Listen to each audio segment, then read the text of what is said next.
For 99. Jiang Shangzhen hurriedly wiped his mouth and said bitterly, even in the ruins of the immortal mansion, it's not appropriate to call a saint by his name. Qin Pingon smiled and said, there are some grudges that can be scolded more or less. Nothing will change. Qin Pingon, tell me something from the bottom of your heart. Jiang Shangzhen blinked his eyes, lifted his butt and pointed to the top of his head. That person, must he kill you? Qin Pingon shook his head. It's not that exaggerated. Our old debts have almost been settled. He's such a big hierarch master who's in charge of all the people in the world. He doesn't have that much free time to deal with me. But I'm sure he doesn't like me. So I'm very hesitant about going to Qingming World in the future. Qin Pingon wanted to visit all the 9 continents of Haoran World and the other 3 continents. Jiang Shangzhen sat back on the railing. If Lu Qin was determined to target Qin Pingon, he would obediently run back to Book Lake of Aquarius Continent and be a coward. Anyway, the lake there was deep. If he didn't cower, would he be a bird out of the forest? Old Man Sun had said 10,000 times that when he arrived at Book Lake, he had to quickly do as the Romans do and be a local snake, not a dragon crossing the river. Qin Pingon said, I know you won't get involved in some things, so can you just say something that can be said? Jiang Shangzhen took a sip of wine and nodded. Gao Cheng's ambition is great, the kind that can scare people to death. He wants to build a Fengdu underworld in the Ghost Valley, a place between the world of the living and the world of the dead. The cycle of life and death is created here. Once it's done, there will be 2 great benefits. One is to reverse the feng shui of Ghost Valley and upgrade it into a complete paradise, no longer a small world. With the 3 paths of heaven, earth and man, it will really give birth to the big picture of the sun rising and the moon setting, the 4 seasons orderly and the cycle of the solar terms. Gao Qing will be the true god of this place. He's even more superior than all the saints who oversaw the small world. Maybe he can reach the sky in 1 step. Gao Qing will directly cross the immortal realm from the Jade realm to the Ascendant realm. At that time, Gao Qing will be similar to those few eccentric existences in the world, who will really obtain great freedom and break the cage of heaven and earth. Those who can kill him will most likely not do it because they have too high a view, and those who really want to kill Gao Qing will not be able to do it. In any future battles and killings, even if they are suppressed in Ghost Valley by Hemp Sect, Gao Qing and Jingguan City can be considered in an invincible position. Every time a cultivator of Hemp Sect dies in battle, it's equivalent to Ghost Valley. SSSSS. Hemp sect with less than 200 cultivators, even the several sexes, and Hemp S's sect with his. Jiang Shangzhen twisted the neck of the wine pot with 2 fingers, gently swaying it and slowly said, so, Gao Cheng's. This is a very taboo thing. However, for Gao Qing to be able to reach this step from a nameless ordinary soldier, he was naturally not a fool. He would act with great propriety and advance step by step. My guess was that within 100 years he would be extremely restrained. He would stop after taking over the Hemp Sect, including the territory of the Skeleton Beach, and then Gao Qing would stop. Then within 1,000 years he would make friends with those far away and attack those close to him. He would maneuver freely and strive to take over another sect. Slowly the capital would become more and more legitimate. It's hard to say what the Confucian Academy will do. There are too many rules and they often fight among themselves. After a while many things will be done. Therefore during this period there are only 2 forces that will really fight with Gao Qing. One is the Hemps, and the Buddhists. After all, the Buddhists don't want others to build Fengdu in the human world and open up the 6 paths of reincarnation without permission. As for the North Continent's Taoists, the Yunshao Palace's Chongshuans and the Lord of Heaven's Xiesher, they may not hate Gao Cheng's actions. The former will probably sit on the mountain and watch the tigers fight, and let Gao Qing and the North Continent's Buddhist forces wear each other down. Especially the latter. As for the reason, you should already know, so I won't say more. Jiang Shangzhen smiled and said, it was Gao Qing himself who shouted, leave your flying sword behind. Qin Pingon sighed and lowered his head to look at the blade's strengthening gourd. He recalled a detail from before. I understand now. I'm like a child carrying gold across the city, and I just happened to bump into Jingguan City's Gao Qing. No wonder Gao Qing was so angry. If the ancestral hall of the wood clothing mountain hadn't activated the mountain protection formation, even if I escaped from the Ghost Valley, I wouldn't have been able to leave the Skeleton Beach alive. Jiang Shangzhen waved his hand. What child? You don't have to look down on yourself. It's more accurate to say that an ordinary man carries a jade. Qin Pingon asked, what do you think Gao Qing is going to do now? Jiang Shangzhen smiled. I guess he's going to make straw men in Jingguan City. Once you miss your opportunity, it's harder to catch it again. This kind of thing is hard to explain with reason, but the people on the mountain have to believe it. The older they get, the more they believe it. So you don't have to worry too much now. One who survives a great disaster is bound to have good fortune in the future. Qin Pingon smiled bitterly. I don't even dare to leave the wood clothing mountain now, let alone cross the skeleton beach and head north. Who knows if Gao Qing will sneak out of the Ghost Valley and stab me? Jiang Shangzhen wanted to explain. Qin Pingon suddenly looked into the distance, his eyes gloomy. If I were Gao Qing, Qin Pingon would definitely die if he still dared to travel around the continent of Jiluzu. Jiang Shangzhen was speechless for a moment. If he said too much, persuading Qin Pingon to continue traveling around the continent of Jiluzu would make it seem like he had ulterior motives. Qin Pingon turned his head and smiled. Jiang Shangzhen, why did you do something unnecessary in the Ghost Valley? Why did you deliberately make enemies with Gao Qing? If I'm not wrong, according to what you said, since Gao Qing is so ambitious, it's very likely that he'll do business with you and Yugui sect. Then you can take advantage of the situation and become an honored guest in Jingguan City. Jiang Shangzhen smiled and said, then it should be me being impulsive. I can't stand to see women being bullied, and I can't stand to hear Pu Cheng's hair-raising bold words. Qin Pingon handed over the wine pot. Jiang Shangzhen took the wine pot and gently clinked it with him. They both drank a mouthful of wine. Jiang Shangzhen suddenly said, what do you think of Zhu Quan's character? What about Pu Cheng's character? And this Shuang sect, what's their temper like? Qin Pingon said, I'm fascinated by them. Jiang Shangzhen nodded. And I'm saying if you want to continue traveling around the North Continent, you must be careful. This place does have people like Zhu Quan and Pu Cheng, but there are also people who seem to be the same as Zhu Quan and Pu Cheng, but are actually much more cunning and sinister than I, Jiang Shangzhen, am. Jiang Shangzhen drank slowly. I've suffered 2 great losses in the North Continent. One of them was like this. I almost lost my life and even helped count the money. When I turned around, it turned out that the person who stabbed me was my best friend in the North Continent. That terrible feeling is still fresh in my memory. How should I put it? It was very vexing. The first thought that flashed through my mind wasn't despair or anger. It was that I, Jiang Shang, had done something wrong to make a friend like you do this. Qin Pingon said, I'll be careful. Jiang Shangzhen sighed. With a bitter face, he said pitifully, if I'd known that you had a grudge against that person, I wouldn't have come to the Ghost Valley. Why did I come here? Qin Pingon wanted to laugh, but felt that it would be too unkind. He quickly drank a mouthful of wine, drinking it along with his laughter. Jiang Shangzhen shook his head and thought of something. Let me tell you some bad news. That Yunshao Palace's natural Taoist seed, Yang Ningxing, left behind the evil seed after he killed 3 corpses. Although the scholar suffered losses on your side, he didn't delay his business. The old Taoist from the small Xuandu temple should have protected him for a while. In the end, he even got a pair of valuable golden fish from the old dragon's lair. They were raised by the old turtle for 1,000 years and lived for at least 1,000 years. It's quite a good opportunity. Don't think that it doesn't matter. For me, Jiang Shangzhen, to say that it's quite valuable, it's really valuable. Looking at this kid's luck, he's in his prime. If you leave the Ghost Valley, she won't be around anymore. Then you can continue to travel north alone. If you meet that scholar in the Great Yuan dynasty, it'll be even more difficult to deal with him. Qin Pingon said, compared to Gao Qing in Jingguan City, these are nothing. Qin Pingon suddenly asked, how did you know about Yang Ningxing's background?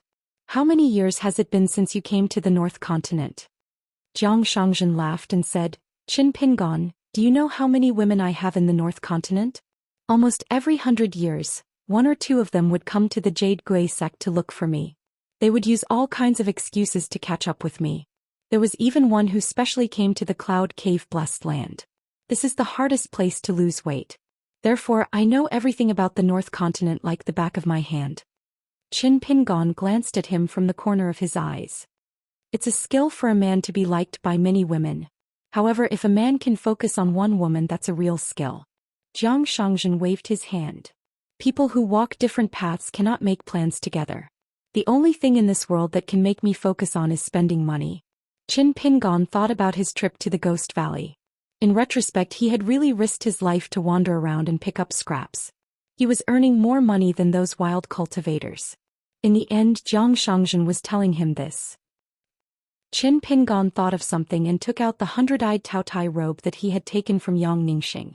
Jiang Shangzhen's mention of the old Taoist from the small Xuandu temple protecting Yang Ningxing was probably referring to Yang Ningxing's strange gaze before she returned to her senses at the edge of the iron chain bridge. At that time, Qin Pingon felt that something was wrong. It was most likely that Yang Ningxing had already sensed the old Taoist's presence. At that time, Yang Ningxing probably felt that it was a blessing or a curse and was not sure if the old Taoist's original intentions were good or evil. Jiang Shangzhen glanced at the robe and nodded. Perhaps it had caught Jiang Shangzhen's eye, so he said slowly, "For the time being, it's slightly better than the green robe you're wearing, but its foundation is much better. Because the black robe in your hand is ugly, but it can grow just like plants and trees in that world can grow when they encounter rain. It can be considered one of the most valuable spiritual weapons. The one you wore in Tongye continent and the sword in Sui Yu's hand are both the same. However, each of them has a different level, just like how a cultivator can ascend to the ascending realm. Some have the aptitude of a tortoise to reach the Jindan realm at most, while some reach the Yuaning realm and even reach the upper 5 realms. Among the 3, your snow-white robe has the greatest potential. It's a half-immortal weapon followed by Sui Yu's sword, which has a chance to become the best half-immortal weapon. This robe you stole is at most a half-immortal weapon, but it's slow and consumes a lot." It was an unexpected surprise. He originally thought that this robe was similar to the spring grass robe and the snowflower robe. He did not expect that its rank could go up. In the future, when he roamed the Jianghu, he would cover his face and wear this robe. He reckoned that it would be easier for him to be a wild cultivator. Qin Pingon took out the 3 talismans from the sleeve of his robe. He smiled and said, "I can only see that it's a secret talisman from the Cloud Palace. I can recognize the seal script, but I don't know its true origin, specific use, or how powerful it is. Can you give it a try? How much is it worth?" Jiang Shangzhen took the 3 golden talismans from the Cloud Palace. The Jade Sky Mansion Talisman is a branch of the Mountain Talisman. It's one of the specialties of the Zhou Xian Bureau. The Jade Clear Light Talisman is very imposing and has a large range. However, its killing power is mediocre. If it's only used to scare people, it's very good. Finally, this Cloud/Talisman is the real good thing. The talisman contains 4 grains of divine light. Even I was a bit tempted. However, a good talisman cannot be used by just anyone. It requires a secret to open the door. This is especially true for the Absolute Decapitation Talisman, which is a secret technique of the Yang clan of Cloudy Palace. Coincidentally, I have a female Taoist elder sister in Cloudy Palace. Of course, our relationship is stronger than gold and we see each other day and night. Jiang Shangzhen suddenly turned his head to look, his expression strange. Qin Pingon had no intention of taking it back. He took small sips of wine. "I know that these 3 talisman are definitely not as valuable as your net. Just treat it as something better than nothing." Jiang Shangzhen slapped the 3 talisman onto the railing. He laughed loudly and said, "Save it. Take it. I, Jiang Shangzhen, earn money and spend it without restraint. My heroic nature is not the least bit inferior to that bone poo." Qin Pingon turned to look at Jiang Shangzhen. "You really don't want it? I've already done my best. I'm not as wealthy as you, Jiang Shangzhen. You've always been itching to break a copper coin into 8 pieces to spend." Jiang Shangzhen lamented. In all honesty, Qin Pingon took back the 3 talisman pieces with lightning speed and put them away along with the talisman's robe. He smiled and said, "Then I'll be a good person to the end. Tell me in detail how to open these talismans." Jiang Shangzhen didn't show any signs of displeasure. Instead, his smile grew wider. He told Qin Pingon the talisman's opening door technique in full detail through the ripples in his heart. Qin Pingon then took out a golden lightning whip that he had excavated from the Cumulus Clouds mountain. It was as long as an arm. "What's the appearance and value of this item?" Jiang Shangzhen said, "This is an item manifested from the overflowing veins of the lightning pool. It's suitable to be refined into a ghost whipping whip. Together with the ghost whipping whip made from the bamboo of the verdant immortal mountain, they are known as the world's 2 peerless treasures. However, looking at the quality of the lightning pool and the bamboo of the verdant immortal mountain, the lightning pool of the cumulus clouds mountain is still a little inferior. If it were the one at the inverted mountain, you wouldn't need to refine this item to become an innate talisman. As for now, it's just a slightly better innate talisman. Moreover, this item is still a little small. If it were me, I wouldn't be willing to bend down and pick it up from the ground. Qin Pingon had a rough idea in his heart. If he had the chance, he would refine the longest lightning vein golden whip into a mountain-traversing staff. He would use it for a period of time, and when he returned to the Aquarius continent, he would give it to his first disciple. It was golden and dazzling and was pleasing to the eye. If the master liked it, how could the disciple not like it? Jiang Shangzhen said with a smile, "What other items do you have in the Ghost Valley recently? Take them out and let me take a look at them for you." Qin Pingon hesitated for a moment. In the end, he took out the few erotic paintings that were hung on the wall of the goddess of the summer's boudoir and handed them to Jiang Shangzhen. Jiang Shangzhen's eyes were playful at first. Finally, when he saw the Taoist couple's cultivation picture full of annotations, he nodded and said, "It's a kind of unorthodox method. Ordinary earth immortals who are proficient in the dual cultivation method can use it as one of the foundations of their sections. It can help a cultivator of the lower 5 realms ascend to the middle 5 realms. It's a convenient method, so this one is worth some money. As for the others, it's usually late at night when I can't sleep alone. They're just for fun," Qin Pingon said in surprise. "This one is so precious." Jiang Shangzhen nodded and said, "The Moon Palace's people are just blind. They can't enter the door. They've wasted a Tao opportunity in front of them." This painting is a copy of one of the 12 Taoist couples' cultivation pictures in the mountain. It should be the work of a cultivator who defected from the Mei Air sect in the central divine continent. If you meet someone who knows the goods, you can easily sell it for 20 or 30 grains of Guyu money. At this point, Jiang Shangzhen sighed in his heart. That he Xiaoyang. He was really a powerful character. His fortune was so deep that it made one's hair stand on end. Therefore, Jiang Shangzhen was originally a little envious of this inexpensive painting in the mountain, but he did not dare to ask Qin Pingon for it or buy it. After Qin Pingon put away these scrolls, he also began to fall silent. Jiang Shangzhen began to change the topic. "Do you know that there's a real Xuandu temple in the Qingming world?" Qin Pingon shook his head and said, "I've never heard of it." For the first time, Jiang Shangzhen showed a touch of fascination.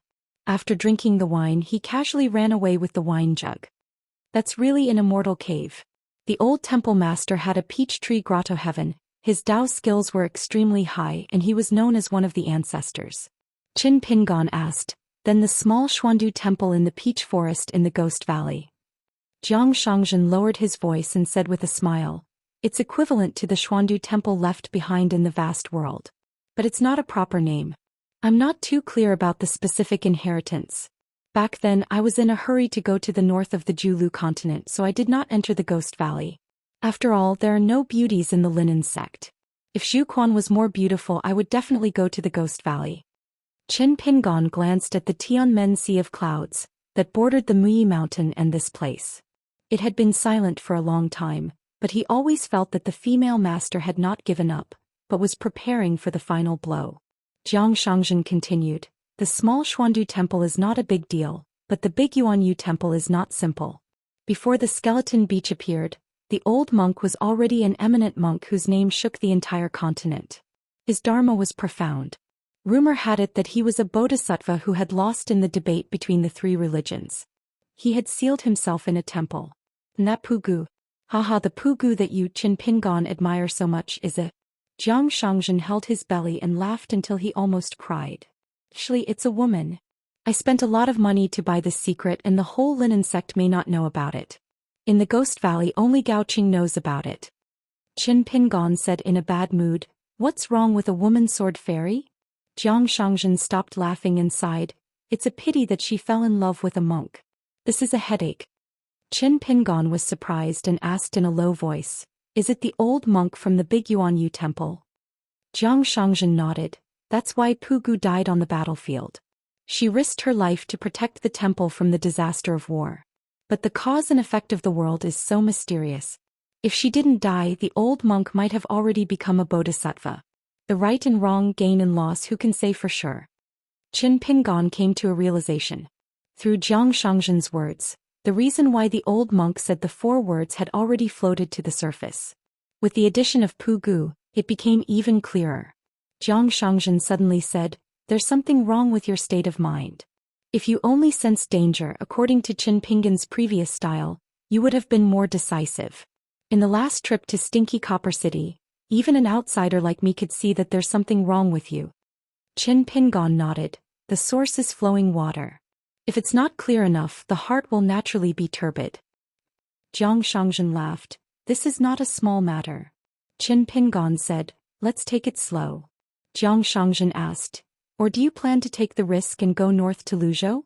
Qin Pingan said, "We can take a step back and think about it. But if we walk with both feet, we still have to face difficulties head-on." Jiang Shangzhen said no more. Qin Pingan asked, "The Xuandu Temple has a peach forest grotto heaven. You also have a cloud cave blessed land. Is it very tiring to take care of them?" Jiang Shangzhen held the back of his head with both hands. "If we go down a dead end, it'll be an endless problem to think of and an endless problem to do." Qin Pingan nodded and looked into the distance. Jiang Shangzhen crossed one leg. After the 8 mural goddesses left, this place became a low-grade blessed land.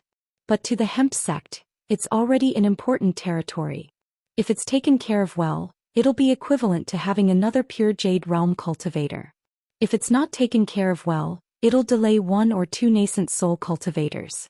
In the end, it all depends on Zhu Quan's methods. After all the blessed lands and secret realms in the world are bottomless pits if they're taken care of well. They'll need more money than a sword cultivator. Maybe you, Qin Pingan, will have one in the future.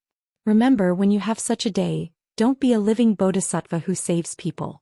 Otherwise, a good thing will become a disaster. In business, it's inevitable to recognize money and not people. Take my cloud cave blessed land for example. At its peak there were 50 million ants. Take the bamboo forest for example. It welcomed a once-in-a-thousand-years great harvest. Earth immortals appeared like bamboo shoots after a rain. I was so proud of myself that I almost died when I went down for a trip. In a fit of anger I harvested a lot of them. That's how I have today's family business. Qin Pingan did not comment. Jiang Shangzhen began to put away his magic treasures. He kept all the items that sealed the doors of the 8 murals into his sleeves. Only the gate of the Sea of Clouds remained unmoved. Jiang Shang really wanted to see Zhu Quan's last saber strike as a parting gift for him when he left the North Continent. Qin Pingan said, "If I really treat you as a friend one day, won't it be scary?" Jiang Shangzhen smiled and said, "Will you feel that it's against your conscience? Will you change too much? Maybe it's a bad thing for you, Qin Pingan. Maybe this is the pros and cons of different das. I, Jiang Shangzhen, seek change and go with the flow. As long as I have an anchor at the bottom of the lake, I don't need to care about the turbulence on the lake. Therefore, the path of Tao cultivation has been quite comfortable. Moreover, I've lived for so long and have seen all kinds of things. I've become more adept at dealing with them. You, Qin Pingan, are probably immobile. Plus you're still young. Therefore, when you see good and evil, you feel that you need to be careful. You'll feel that your hands are tied and your feet are tied. Cultivation is, of course, difficult. On the other hand, as long as you can hold on, you'll gain benefits over and over again. You and I can't talk about high and low, good and bad. We have our own destinies. In fact, it's not just you and me. If it were other people, Gao Qing, Zhu Quan, the old monks and the old Taoists, it would be the same. I've always felt that there's no distinction between high and low when it comes to cultivation. I've never believed in the path of death. Qin Pingan smiled and said, "From the beginning to the end, your words can't be bought with money." Jiang Shangzhen was quite proud. His expression changed and he said with a smile, "Then what about the right side of sway?" Qin Pingan was somewhat confused. Jiang Shangzhen's expression was weird. He stretched out his hands and clenched his fists, shaking his thumbs. "Nothing?" Qin Pingan rolled his eyes. He was too lazy to talk nonsense. Jiang Shangzhen shook his head. What a waste. There was a bang. In the Sea of Clouds, a saber beam slashed out. A few enchanted treasures that were blocking the door were instantly shattered. Jiang Shangzhen looked up and laughed loudly. "Little Quaner's saber techniques are great. Your big brother Zhou Fei is dazzled and his heart is beating wildly." Qin Pingan glanced at the enchanted treasures that were completely destroyed. He really felt heartache for Jiang Shangzhen. Wasn't this a waste of treasures? "I'm leaving." Little Quan, you don't have to send me off. Jiang Shangzhen stood up and rolled up his sleeves. He kept the remaining enchanted treasures. At the same time he used his intrinsic item, the willow leaf, to split open a mural city door. He transformed into a rainbow and escaped. His speed was as fast as lightning and was comparable to a sword immortal's flying sword. Qin Pingon was somewhat envious. If he had the ability to escape, he could make another trip to Ghost Valley. Even if he went to Jingguan City for a stroll, nothing would happen, right? Zhu Quan held his saber and landed on the railing. He was aggressive and had a baleful aura. He hesitated for a moment and decided not to pursue Jiang Shangzhen in Mural City. He shouted, Jiang, if you dare to come to my hemp sect again, I'll chop off 3 of your legs. Jiang Shangzhen suddenly popped his head out from the mural door of the goddess. Don't use that saber. How about a hand saber? Zhu Quan held his saber and attacked. After a full hour, Qin Pingon waited for Zhu Quan to return to the cave abode. The female sect master still had a faint aura of the sea breeze. She must have chased him all the way to the sea. Zhu Quan was a little annoyed. He sheathed his saber and sat on the railing. He stretched out his hand. Qin Pingon threw over a flask of rice wine. Zhu Quan raised his head and drank. His expression was ugly as he asked, Are you friends with Jiang Shangzhen? Qin Pingon's face did not turn red. He said righteously, We were once mortal enemies in a blessed land in the Tongyi continent. Back then his name was Zhou Fei. Zhu Quan glanced at Qin Pingon and sneered, A man's words are king lies. Qin Pingon drank to calm himself down. Zhu Quan snorted, To be able to pee in the same pot as Jiang Shangzhen, I think you're not a good person either. Qin Pingon just drank silently. Zhu Quan said angrily, You admit it? Qin Pingon shook his head and said, No. Zhu Quan's expression softened. If you didn't say that you're focused and can still be considered human, I would have stabbed you. Qin Pingon smiled bitterly. Zhu Quan said, You only need to travel north. I'll keep an eye on that Jingguan City. If Gao Qing dares to show his face again, I won't let him lose 100 years of cultivation this time. Don't worry, it's extremely difficult for Gao Qing to sneak in and out of the Ghost Valley and the Skeleton Beach. The mountain protecting formation of the Linen sect will be half open. Gao Qing is willing to lose half of his life, but at least if he falls back to the nascent soul realm, you won't be in any danger. You can walk out of the Skeleton Beach without any problems. Qin Pingon was slightly relieved. Zhu Quan laughed and said, If I were you, I would stand at the archway between the Skeleton Beach and the Guiming Valley, scolding Gao Qing for 3 days and 3 nights. As soon as he shows his head, you can rely on our Mui Mountain's ancestral mountain's godly spirit to escape. As soon as Gao Qing leaves, you will show your head and go back and forth, angering Gao Qing to death. Wouldn't that be great? Anyway, it's our Linen sect that's spending the money. Besides, we're more than happy to spend it. Qin Pingon said, I'd better take an immortal ferry and go around the Skeleton Beach. After a few thousand miles I'll disembark. Zhu Quan stared at him. You're not even as good as Jiang Shangzhen? If it were him, he would have gone even further than me to deal with Gao Qing after suffering such a big loss. This guy's ability to disgust others is this. Zhu Quan gave him a thumbs up. Back then there was a sect that had a great enmity with him. As a result, he blocked their path for 10 years, causing all the cultivators below the earth immortal realm to not dare to leave the mountain to travel alone. Before Jiang Shangzhen left, he gave them a big gift. Overnight he erected 7 or 8 steels filled with profanities around the foot of the mountain. Then he fabricated a story about all the sect's patriarchs and earth immortal cultivators, regardless of their gender. The content was extremely filthy, but there was some literary talent. Those erotic little books are still circulating on the mountain. Qin Pingon said helplessly, Why should I compare myself with Jiang Shangzhen? Zhu Quan thought for a while. You're right. Don't learn anything from this pervert. Qin Pingon felt as if a heavy burden had been lifted off his shoulders. Dealing with this female sect leader was even more tiring than fighting with other people. Outside the peach forest, a white bone ghost in a green robe and holding a sword stood beside 2 steels. It did not enter the peach forest. A skinny old monk in a wide kasaya appeared in front of it. It was the white bone ghost of White Cage City's city lord, Pu Cheng. It said with a hoarse voice, You finally dare to come out and see me? The old monk put his palms together and remained silent. Pu Qing pressed on the sword hilt. The entire sword was filled with sword aura, like a fog shrouding Pu Qing. After a moment, Pu Qing was still holding a sword, but it was no longer a skeleton. It was a woman full of heroic spirit. She said slowly, "There are many fears in life. My life is in danger. Because of love there are worries. Because of love there are fears. Even if I don't understand Buddhism, how can I not know this? I know that I delayed you from breaking through the last barrier. It's my fault. All these years I purposely walked in the Ghost Valley as a skeleton just to make you feel guilty." She used to be so straightforward when she was alive. Now that she was a ghost after death, she was still so decisive. Thinking back to when they first met, a young monk was wandering around. He happened to see a village girl working in the fields.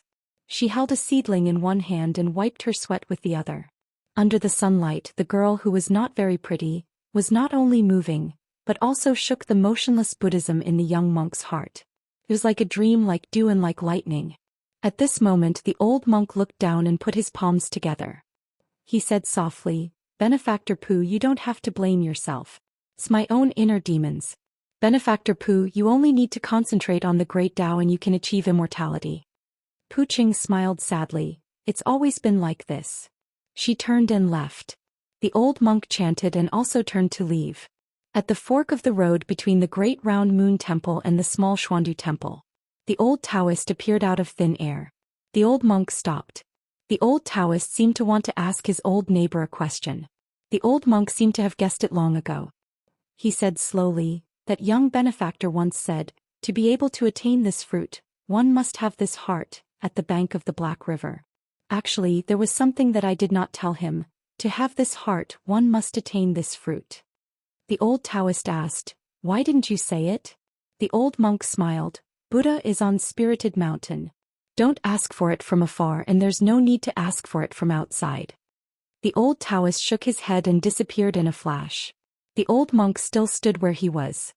He bent down and stretched out his hand as if he was scooping up water. He murmured, "When you plant the seedlings in the fields, you will see the sky and the water when you lower your head." An immortal ferry at the Skeleton Beach did not go straight to the north. Instead it went to the southeast coast. In the night, Qin Pingon was reading a book on the art of war under the lamplight. 500. Qin Pingon put away the book on the art of war and flipped open a book that was similar to the Linen Sex Relax collection. It was called Spring Dew in Winter.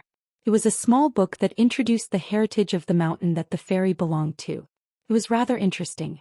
Which sword immortal of the northern continent had rested at the mountain? Which earth immortal had drunk tea and discussed the Tao at which place? What poems and calligraphy had been written by scholars and poets for the mountain? There were large and small pages. Qin Pingon was standing on a ferry that came from the Spring Dew Garden. Its main source of income was selling rare flowers and rare herbs along the way.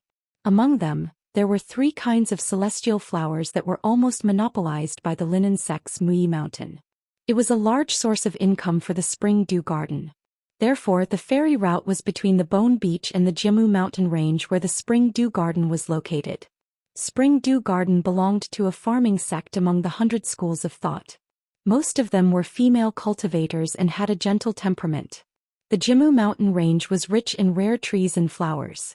In the southeastern region of the northern continent, it was considered a second-rate power. In addition, it had a wide range of friends and did not make many enemies. Qin Pingon chose this ferry for 3 reasons. First, it could completely bypass the Bone Beach. Second, there were 3 rare treasures in the Spring Dew Garden. One of them was a 10,000-year-old pagoda tree that grew in the Jimu Mountain Range. It was dozens of feet tall. Qin Pingon wanted to see if it was different from the pagoda tree in his hometown. Furthermore, at the end of every year, the Spring Dew Garden would have a New Year's banquet. There would be thousands of people doing business there. It was a grand event where celestial money flowed freely. Qin Pingon planned to do some small business there. The Spring Dew Garden book was actually not thin. However, compared to the Relax collection, it was like a long-winded elder in the family. It was somewhat inferior in terms of page count. Qin Pingon actually felt a little regretful that he could not collect similar books in the mountains of the Tongye Continent's Fuyang sect. Qin Pingon looked at the small book and began to practice the 6-step stance. In the end, he was almost half asleep while practicing his boxing. He went back and forth between the door and the window. His steps were not bad at all. At dawn, Qin Pingon opened his eyes, stopped his fist stance and sat back at the table. He waited for a moment until someone knocked on the door from the corridor. Only then did he stand up and go to open the door. It was a fairy steward, a male cultivator rarely seen in Spring Dew Garden. He was an old Jindan cultivator with a gloomy aura. He was far from being comparable to Du Wenxi and Yang Lin of the Linen sect. Although they were in the same realm, there was a world of difference between their levels. This wasn't because of the Spring Dew Garden cultivators' embroidery, but because the Zhuang sect's cultivators were different. Life and death battles were a common occurrence. After Qin Pingon opened the door, the old cultivator apologized. "I'm sorry to disturb your rest." Qin Pingon smiled. "Senior Song, you're too polite. I've also just woken up. According to the introduction in the small book, we should be close to the Golden Light Peak in Mount Yuehua. I'm planning to go out and try my luck to see if I can run into golden-back geese and drumming frogs." The old cultivator smiled. "I'm here for this. I wanted to remind Mr. Qin that we'll enter the Golden Light Peak in about 4 hours." The Jindan Earth Immortal changed the way he addressed Qin Pingon in a more intimate way. Returning the favor. Qin Pingon hurriedly made way. "Senior Song, please come in." The old cultivator smiled knowingly. Between the cultivators on the mountain, if there wasn't much difference in their realms, they could just address each other as fellow Taoist. However, when the cultivators of the lower 5 realms faced the cultivators of the middle 5 realms, or the 3 realms of the Cave Abode, Sea View and Dragon Gate, they should respectfully address each other as Immortal Masters or Senior. The Jindan realm was a threshold. After all, the rule on the mountain, "Only when one becomes a Jindan cultivator is one of us," was applicable everywhere. Of course, if one was bold enough, he could still address the Earth Immortals of the lower 5 realms as fellow Taoist. It was fine as long as he wasn't afraid of being slapped half to death. As an old Jindan cultivator, there was a reason why the old cultivator addressed the young guest as fellow Taoist. The one who accompanied the young man to the ferry was Pang Lanxi, a disciple of the Hall of Ancestral Masters of the Hemp sect. He was a very famous young man. It was rumored that he could become one of the next 10 young people in the North Continent within the next 60 years. If other sects promoted their disciples in such a way, it would most likely be a trick to raise their prestige. They would just treat it as a joke.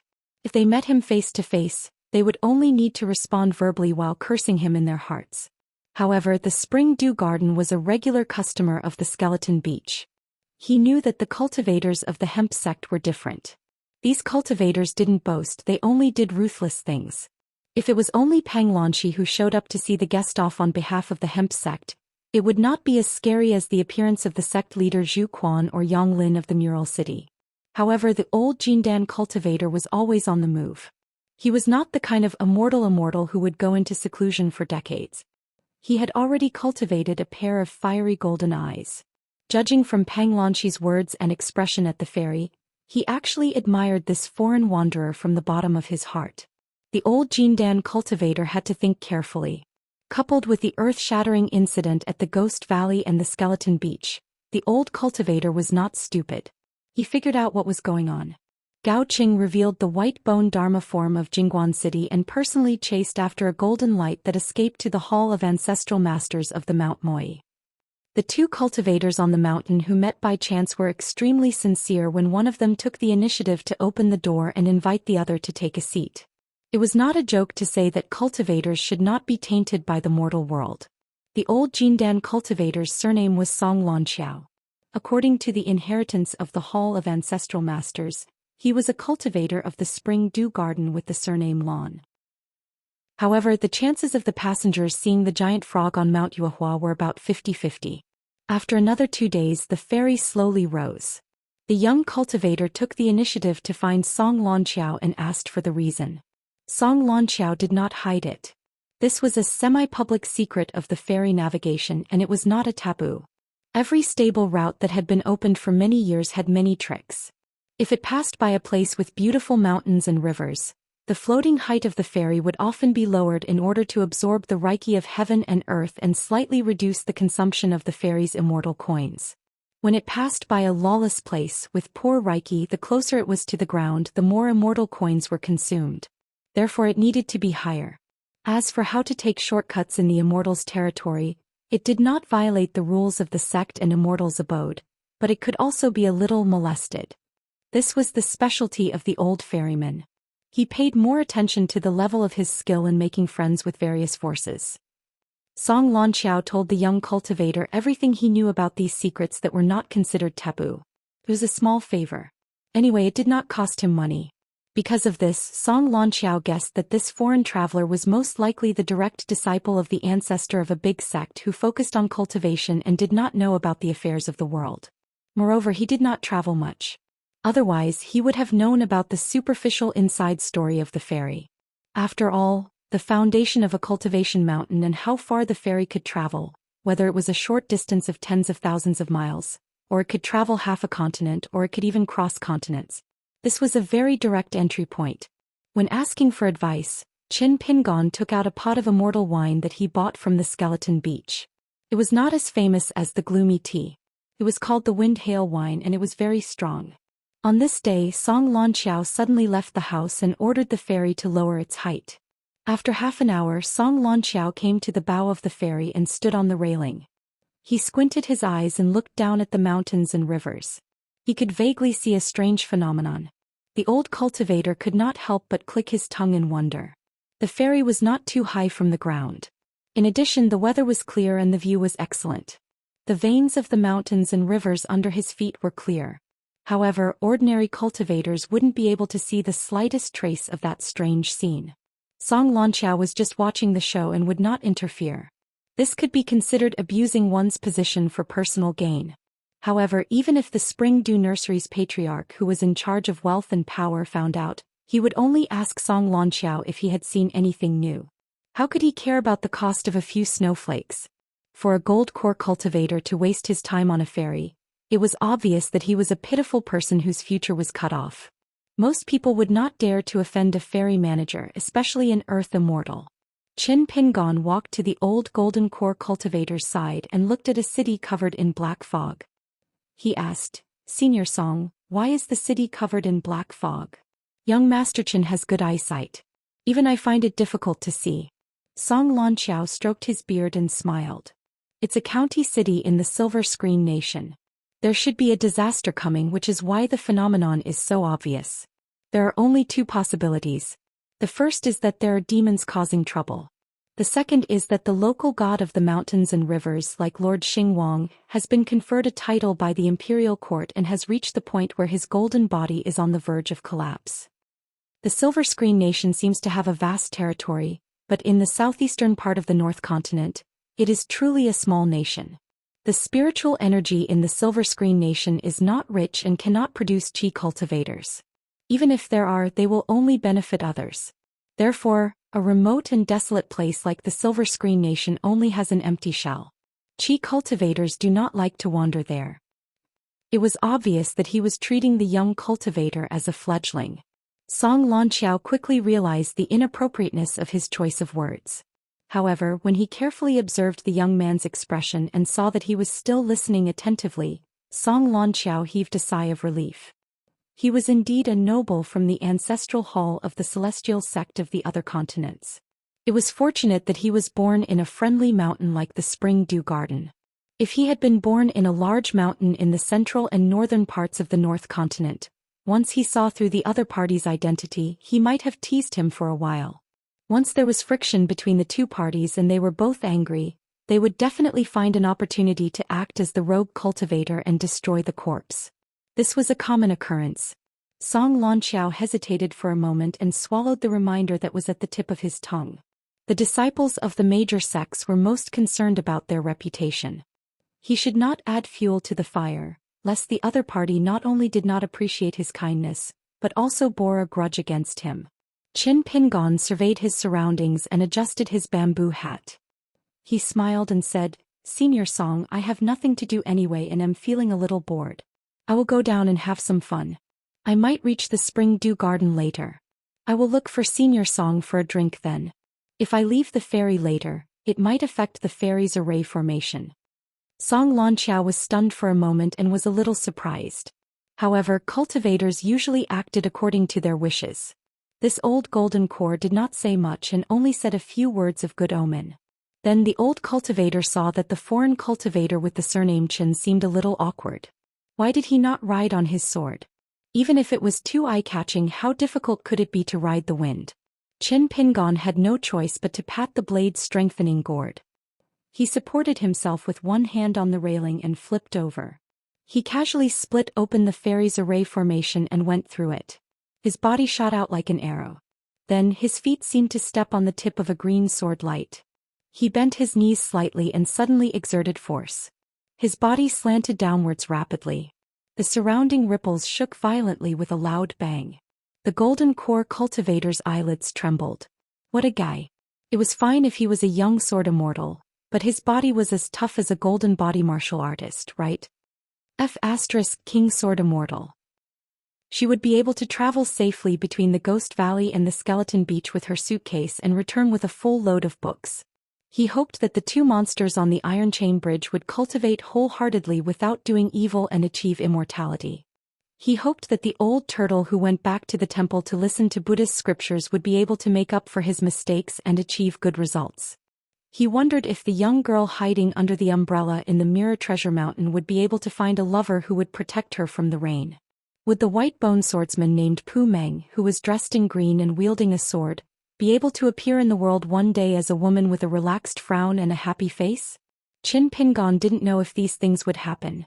He did not know that in the eyes of the ignorant Pang Lanxi, in the eyes of the little rat, and in the eyes of the scholar Chao Qinglang in the Lotus Blossom Blessed Land, they had met Qin Pingon, just like how Qin Pingon had met A Liang and Mr. Qi when he was young. 501. It was the end of winter and the sky was blue. The mountains were frozen but there were no clouds. Qin Pingon looked around and saw nothing but silence. This was the color of the human world. Looking down at the mountains and rivers from the celestial fairy, one would definitely not feel this way. Therefore, cultivating on the mountain was even more unaffected by the cold and heat of the world. Qin Pingon's mountain-traversing staff that was refined using the Bayou Palace's celestial art showed a green color. This made the vein of the thunder pool look more like a bamboo whip. Otherwise, the gold color would be too conspicuous. However, as long as one restriction was removed, this temporary ghost-slaying whip embryo could be restored to its original appearance. There was one good thing about the North Continent. As long as one could speak the language of the continent, one would not have to worry about speaking the same language. In the Aquarius and Tongye continents, there were countless official languages and local dialects. It would be troublesome to travel around. Qin Pingon walked to the foot of the mountain. There was still no one around. He gently picked up a Yangqi lighting talisman. It burned at a normal speed.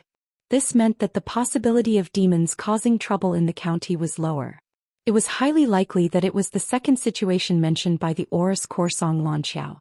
A certain god of the mountains and rivers around the county was facing a tribulation. His golden body was about to collapse and this affected the feng shui of the land. However, nothing was absolute. Qin Pingon planned to take things one step at a time. With the talisman in his hand, he walked slowly until he saw an ox cart filled with charcoal. A strong man in tattered clothes was leading a pair of children with frostbite towards the county. It was only then that Qin Pingon extinguished the talisman and walked quickly. The two children's eyes were filled with curiosity. However, as village children, they were shy and shrunk towards their father. The man saw the young man carrying a box and carrying a staff but did not say anything. The winter was freezing cold, the muddy road was hard, the ox cart was bumpy. The men increasingly did not dare to lead the ox cart too fast. Once the charcoal was broken, the price would not be high. The big and small stewards of the rich old men in the city all had sinister eyes. They were the best at stirring up trouble. Ruthlessly trying to raise the price, their words were even more chilling than the cold with nowhere to hide. However, this delay had implicated the two children and made them suffer from the cold. This made the man a little depressed. He had already told them not to join in the fun. What was there to see in the city? It was just that the stone lions at the entrance of the house looked scary, and the painted door gods were even bigger. After looking at them for a long time, they didn't think much of it. If this cart of charcoal really sold for a good price, it would naturally bring back some small snacks for them to eat. The New Year goods that they should buy would also not be lacking. He could vaguely see the outline of the high walls of the county city. The man heaved a sigh of relief. The city was lively and full of people. It was warmer than the outside of the city. As long as the two children were happy, they would probably forget about the cold. However, the young man wearing the bamboo hat walked neither fast nor slow behind the ox cart, which made the man a little worried. Qin Pingon slightly quickened his pace and asked with a smile, "This big brother, I am a foreigner who came from afar. May I know what this county city is called? Is there any place worth visiting?" The man was a taciturn person, but he did not dare to pretend to be deaf and dumb. However, if he wanted to do as the Romans did, he had to ask about the customs first. The old shopkeeper smiled and did not speak. Qin Pingon hurriedly went to the incense shop and asked for a stick of incense. That was the way. The old shopkeeper laughed and began to talk about the inside. "Young man, you look like you are from Jianghu. Therefore, it is normal that you do not know about the officialdom. The titles and official ranks in the officialdom are not the same. Not to mention the ranks of the Xinguang gods who are enshrined in incense. Why are you confused?" Qin Pingon nodded and said with a smile, "It is a little complicated." The old shopkeeper began to show off his knowledge. He shook his head and said, "Our Lord Xinguang was only a fourth-rank earl when he was first appointed by the founding emperor. However, the title has always been efficacious. A few years ago, when the new emperor ascended the throne, he issued an imperial edict, posthumously conferring our Lord Xinguang as a third-rank marquis. At that time it was such a grand occasion. The minister of the Ministry of Rights personally left the capital, and such a high-ranking official personally brought the imperial edict to our attendant city. After entering the city, he picked an auspicious day on the street outside the shop. Did you see that? Before dawn, a large group of yamen runners sprayed water and washed the shop from head to toe, and no outsiders were allowed to watch. In order to watch the fun, I slept in the shop the night before. That was how I got to see the minister. He is indeed a literary star. Even if I look at him from afar, I feel that he is noble." The old shopkeeper was proud of himself. "Don't look down on us just because we are a county city. The treatment of our Lord Xinguang is equivalent to that of a provincial city's Lord Xinguang. Other than the Xinguang Temple in the capital and the Xinguang Temple in the capital, there is no one with a higher title. Young man, when you go to the temple you must pray and kowtow more. Although the Xinguang Temple has always been more efficacious for scholars to pray for literary fortune, our Lord Xinguang's position is high and his abilities are great. I think that as long as you are sincere he will protect you a little." Qin Pingon then asked some of the civil and military officials in the Xinguang Temple. As expected, there were two judges, the 6 divisions of the Xinguang, the day and night wandering god, and the general shackle. All of the officials that assisted Lord Xinguang had their own backgrounds. The old shopkeeper was extremely familiar with them and spoke very logically. But when Qin Pingon asked if he had personally seen Lord Xinguang, the old shopkeeper was speechless. His expression was unnatural. He replied, "We are just commoners. How can we see Lord Xinguang's true body? Even if he is standing in front of us, we will not recognize him."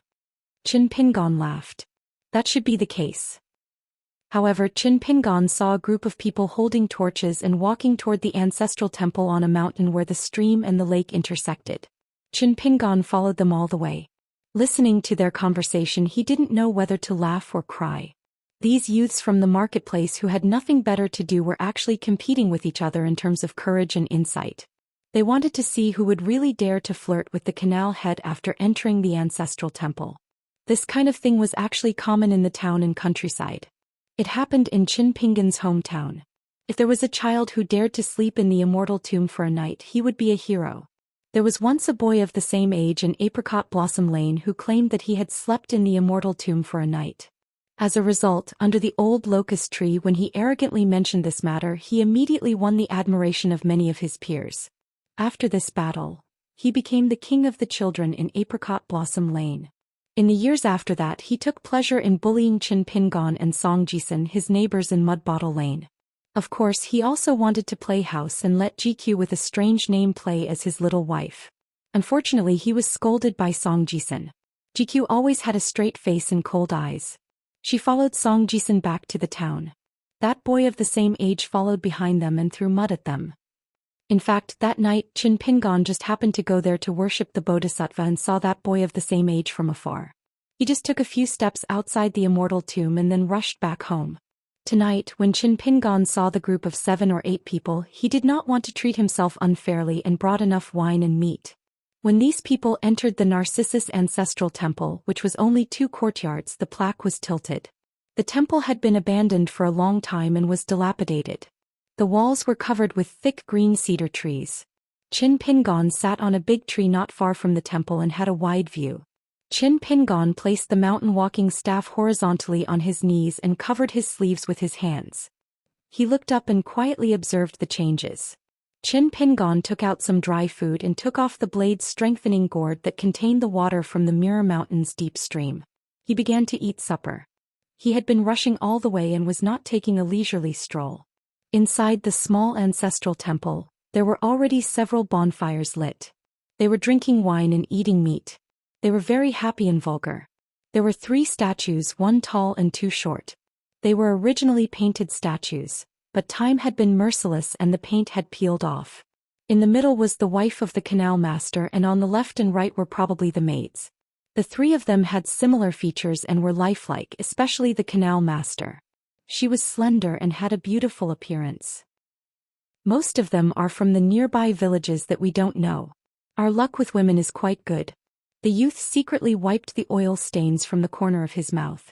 As he knew the man's temper, he was really afraid that he would do something bad after drinking. He carefully advised, "Brother, let's not be rash. If we blow things up, we'll be sued." The young man sneered and said, "Blow things up? It's good if it blows up. What's done can't be undone. I can marry her as my wife. Don't fight with me. I like those 2 girls. However, I'm kind. I only want the one on the left and the one on the right. You guys can slowly discuss it yourselves." The old woman pretended to be flustered and was about to leave with the 2 girls when she was surrounded by the man and his men. The youth who was the boldest to jump onto the altar had already slid down from the statue of the wife of the channel. He placed his hands on his hips and looked at the scene at the door. He said with a cheeky smile, "As expected, the foreigner with the saber is right. I'm lucky with women now. Lusan, one of you is yours and the other is mine." Qin Pingon suddenly frowned. He looked at a beam in the temple. A person sat up. He was a burly man with thick eyebrows. He had a saber hanging from his waist and his legs hanging down. He yawned and languid tore off a piece of yellow paper talisman on his body. After it was torn off, the talisman burned to ashes. The old woman was shocked. The man smiled and said, "If you don't use some methods, you won't be able to catch fish." The man stretched his muscles and at the same time he waved his sleeve. A stream of spiritual energy slithered around the walls like a spirit snake. Then he snapped his fingers. On the inner and outer walls of the temple, rays of golden light suddenly appeared. The talisman was like a talisman, drawing was like a flying bird. Before the group of idiots from the marketplace set off, he had already sneaked into the water fairy temple. After he drew the talisman, he used a unique talisman and a secret technique such as the turtle breath concealment technique. Only then could he hide his chi. Otherwise, the wife of the channel would have been scared away. As for the talisman that was held captive, it was a good method that his sect relied on to become famous. It was called the Snow Mud Talisman, also known as the Flying Bird Talisman. After the talisman was formed, it was the most hidden and difficult to detect. It was like the flying swan that stepped on the snow mud and occasionally left a claw on it. But besides this ultimate technique in talisman puppets, his sect was a renowned military sect after all. Moreover, it was skilled in assassination and was unlike ordinary military sections. Thus, his fellow disciples were mostly the personal retainers of the generals, ministers, and ministers of the mortal dynasties. Otherwise, this guy who threatened to let him have one move should be an unfilial son and let the Taoist couple of the Ghost Hatchet Palace send their son off. Of course, it was not strange that the cultivators on the mountain would still have a youthful face even after 100 or even 1,000 years old. The reason why he held back was that Qin Pingon wanted to go back and humbly ask that person about the 2 unique talismen. As for those young and strong men on the street who were scared out of their wits, they were knocked out by the chi ripples caused by the fist aura. As for the frivolous young man on the altar, he was also knocked out by Du Yu's kick. Compared to the man in the courtyard, the young man's fate was even more miserable. Everything had been planned out perfectly, but it was only a matter of one punch. Only the young man who sat blankly by the bonfire was left. Qin Pingon glanced at him. Don't you know how to play dead? The young man quickly leaned back and fell to the ground. His head tilted, but he did not forget to roll his eyes and stick out his tongue. Qin Pingon smiled and asked, Lady of the Lake, you don't mind if I break your statue, do you? As he spoke, he waved his sleeve and swept one of the young and strong men to the wall like a broom. The man and the wall collided with a loud bang, and there was a slight sound of bones breaking. The lake master who oversaw the water transportation of the river felt that his bones were about to shatter. The Lady of the Lake hurriedly said with a trembling voice, it's all right as long as you're happy. It's fine even if it's broken into pieces, let alone broken into two. Qin Pingon asked, what's going on in Escort City? The Lady of the Lake bowed slightly and held up a celestial artifact with both hands. Celestial Master, you can drink while I explain slowly. Qin Pingon smiled and said, your method doesn't even work on that guy with the surname. Do you think it's going to work? Moreover, don't you have any idea why his junior brother is so obsessed with you, Canal Mistress? If you really want to court death, you should think of a smarter way to do it. Do you think that my fist technique is weak, that I'm inexperienced, and that I'm easy to trick? The Lady of the Lake hurriedly put away the wine cup, but a chill surged from the top of her head. Then she felt a heart-wrenching pain. She was slapped so hard that her knees sank into the ground. Her soul swayed as if she was in a pot of oil. The Lady of the Lake endured the pain and her teeth chattered. Her voice trembled even more as she said, Celestial Master, please have mercy. I won't dare to court death again. Qin Pingon waved his hand. I'm not that guy with the surname. I don't have any grudges with you and Songyun Lake. I'm just passing by. If that guy with the surname didn't insist on letting me make a move, I wouldn't have been willing to come in. Tell me everything you know about the inside story of Escort City. If there's something that I know you know but you know and pretend not to know, then I'll have to discuss it with the Lady of the Lake Master. The glistening cup that the Lady of the Lake Master deliberately put in her sleeve is actually a natal item that's similar to Bewitching Potion and Luck in Love, right? The Lady of the Lake Master's smile was uglier than crying. This guy was clearly 100 times more difficult to deal with than you. The Lady of the Lake Masters trembled as she recounted the disaster of her neighbor's Escort City one by one. As Qin Pingon listened to her, he quietly paid attention to the expressions of the two maids from the corner of his eyes. The city god of Escort City was indeed about to collapse. He had reached the end of the incense road. The so-called end of the road was nothing more than this. However, just like that person's fear of death, the city god was no exception. He had tried all means. First, he used up his connections and exhausted his savings to ask the imperial court for a title that exceeded the rules of etiquette. However, the effect was still not good. This originated from an old incident that no one cared too much about at that time, but it had a far-reaching impact. 100 years ago, there was an unjust case of a scholarly family in Escort City. In the end, in the eyes of the imperial court officials and the common people, it was considered a heavy injustice. However, the truth was far from that. At that time, the officials of the city god temple did not know that the consequences were so serious. Otherwise, it would have been a different scene. Songyun Lake and Escort City were close neighbors. Lord Hu, who was in charge of a lake, 3 rivers and 2 canals, was deeply rooted. Therefore, he knew a lot of inside stories. That scholarly family had accumulated good karma for several generations. However, in the family ancestral hall's horizontal board, a small incense person was about to be born. However, in one night an unexpected disaster occurred and no one was left alive. Lord Xingwang was furious and started to order the officials to investigate this matter. However, in the end, the investigation led to the Xingwang temple itself. It turned out that the head of the Yin-Yang department, who was the head of the 6 departments of the Xingwang temple, was the first assistant to Lord Xingwang. The head of the Yin-Yang department, who was similar to General Xingwang's assistant, colluded with General Xingwang, who transformed into a human form and put on the skin of a handsome young man to seduce and humiliate the women of the family. General Xingwang, on the other hand, took a fancy to the incomplete incense person and hoped to bribe a celestial cultivator so that he could take up a position in the Xingwang pavilion in the prefecture city and be promoted to a martial judge. General Xingwang then blackmailed the head of the Yin-Yang department. The 2 high officials of the Xingwang temple who were supposed to help maintain the order of the county cooperated to invite a group of Jianghu bandits into the city and massacred the scholarly family.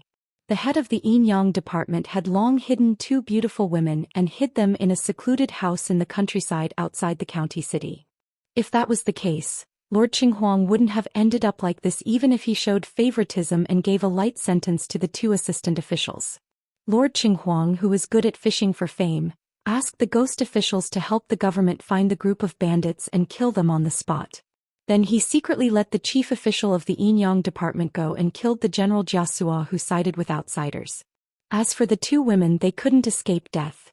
However, they didn't expect that there was a child from the scholarly family who happened to be playing hide-and-seek with the servant girl of the mansion.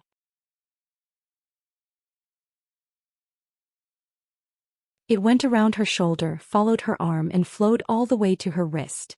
Finally, she held up her palm and a jade-green water droplet jumped out. She gently pushed it towards Qin Pingon and wiped the sweat on her forehead. She smiled and said, "Immortal Master, you said that you want to borrow it. It's really embarrassing for me. Take these 3 or 4 grams of water essence as a small meeting gift for me." Qin Pingon smiled and said, "Compared to the rare treasure, the Liaoning cup, it's considered small." The Canal Lord's wife did not dare to speak. The Liaoning cup was where her great Tao in life lay. There were very few immortal items that could improve one's cultivation besides tempering one's golden body with incense. Every one of them was a precious treasure. The Liaoning cup was once an important treasure of the Lake Lord of Songyun Lake. The reason why the Canal Lord hated her so much and saw her as an enemy was because of this Liaoning cup. According to the Lake Lord, it was once an important ceremonial item of a huge Taoist temple.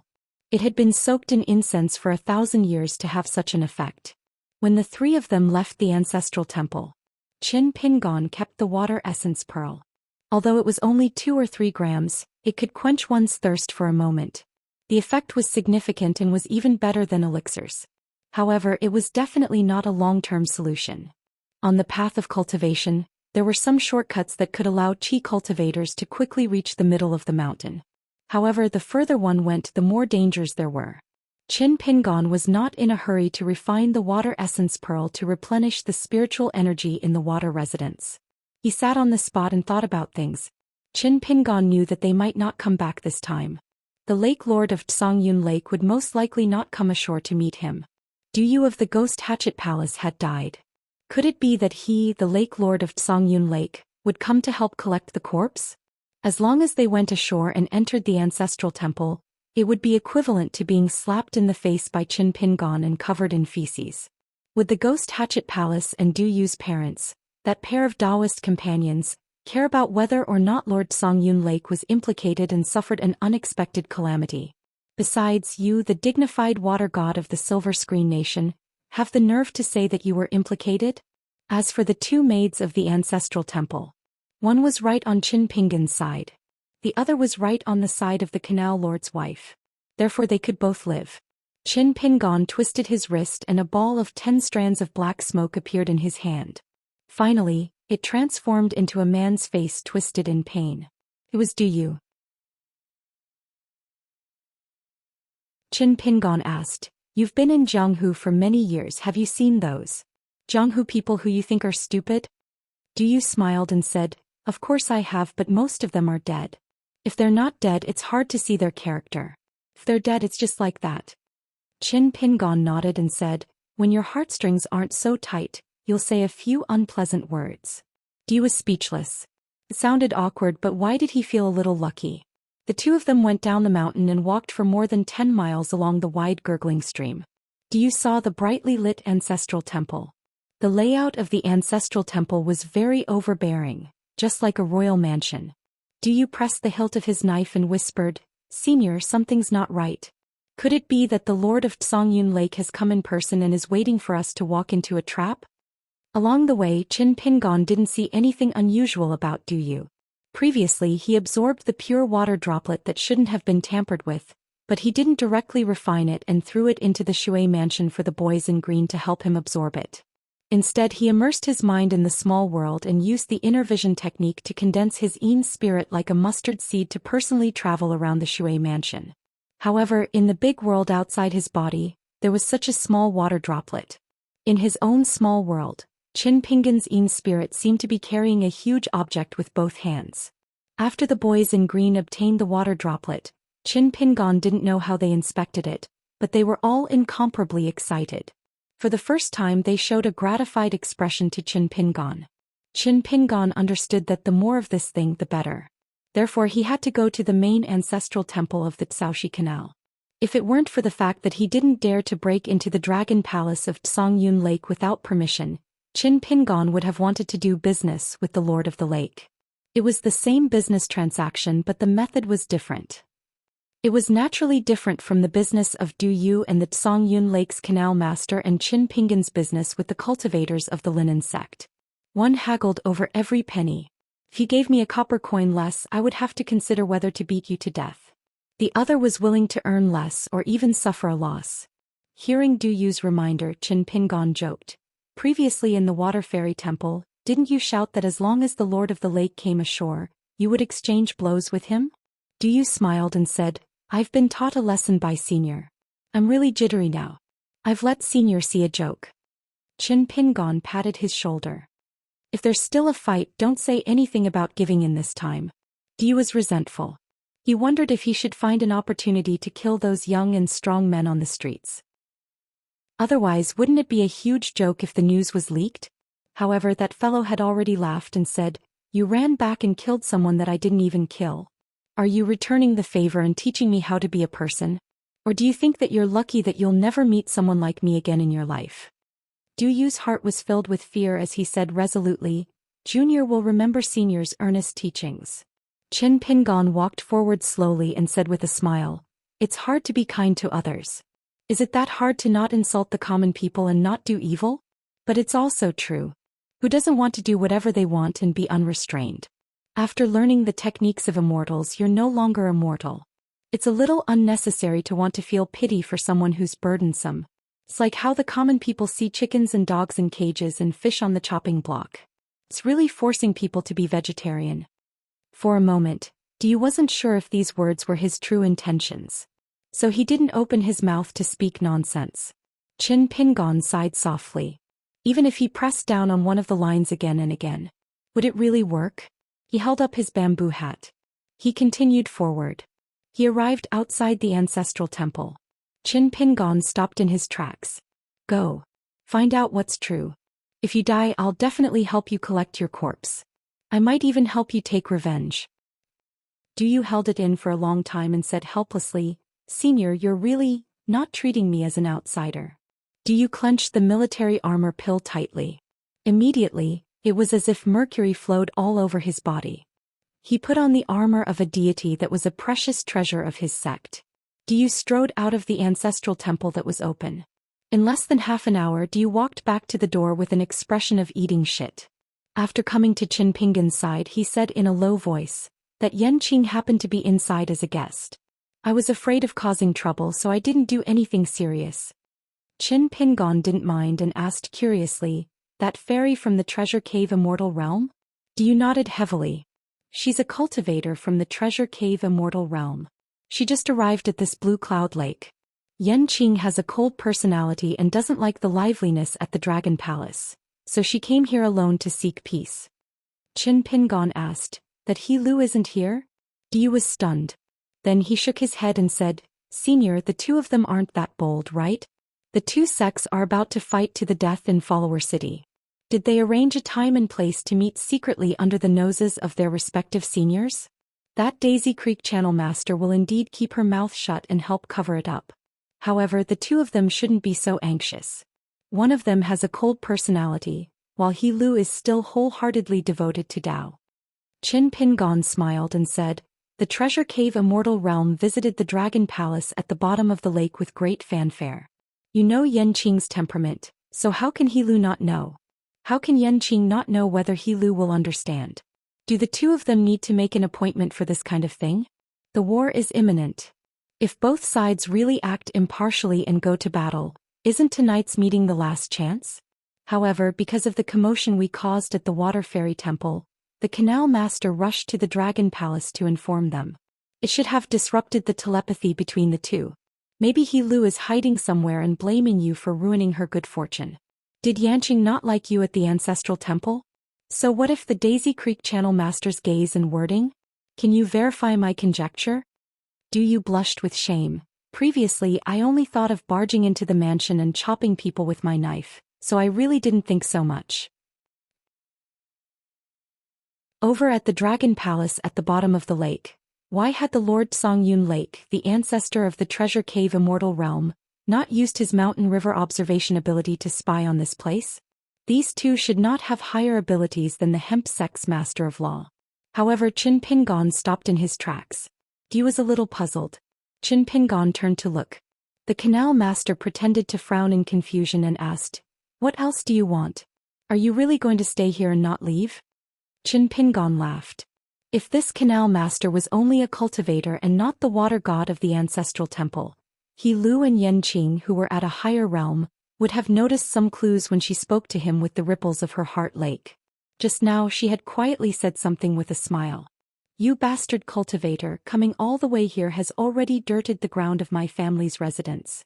Tomorrow bring a bucket of water or don't enter." Qin Pingon was not angry, but he felt a little tired. Moreover, it was similar to Du Yu's unintentional spring breeze. Bastard, no matter where in the vast world, was a word that did not sound good. He Lu began to frown. Yen Qing also had an impatient expression.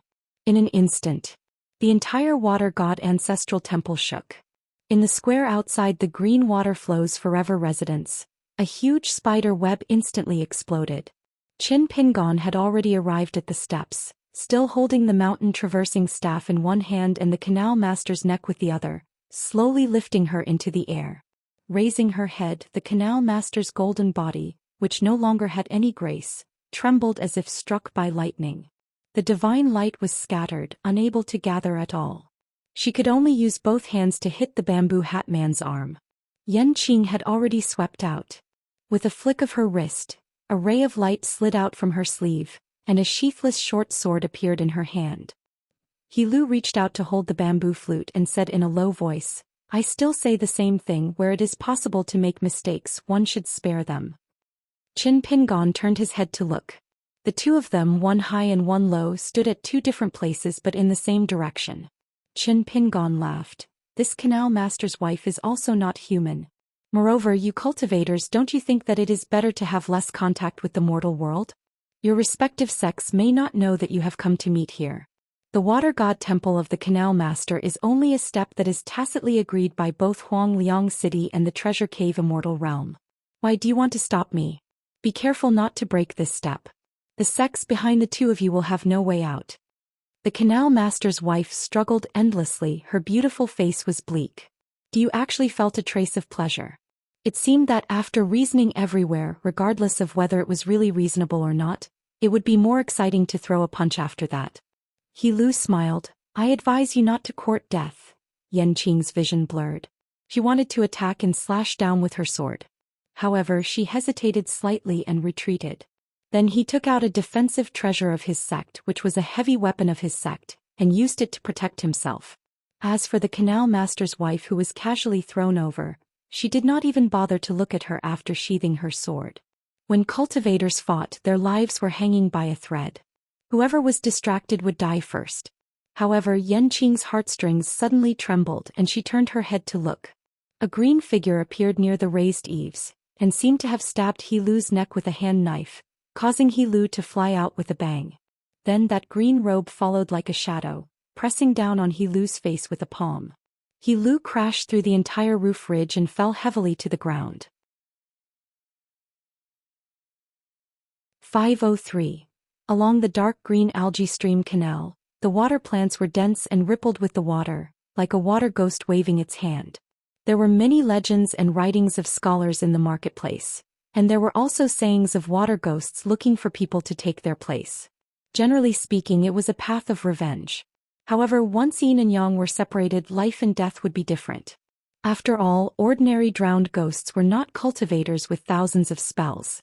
How could there be such a simple way to escape? It was true that ghosts of the netherworld harmed people of the world of the living, but it was false that they saved themselves. It was just a rumor spread by scholars. After leaving the water deity temple, Qin Pingon dragged the still unconscious canal lord's wife and flew towards Songyun Lake. Du Yu, who was still wearing the deity's dew armor, still followed. Du braced himself and rushed in the direction of Songyun Lake. Probably because he had been with this senior for a long time and was influenced by him, Du became more and more careful. He asked if he needed to remove the more eye-catching Du armor to prevent the senior from losing the initiative. Qin Pingon said that there was no need. Du was slightly relieved. However, the next sentence made Du's courage rise to his throat again. He heard the senior slowly say, "When we reached Songyun Lake there may be a big fight. At that time you don't have to do anything. Just treat it as gambling with your life again. Pretend to be deaf and mute and stand aside.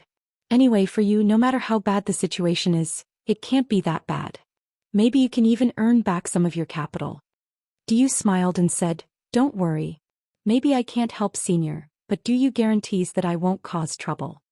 Qin Pingon dismissed it with a smile.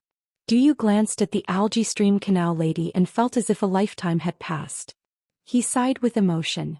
His parents always said that the great cultivator's Tao was profound. Whether it was the city lord of Huangyu City or the treasure cave immortal ancestor, as long as they had a foundation and a mountain, there would always be traces to follow. Everything could be discussed, so it wasn't necessarily scary.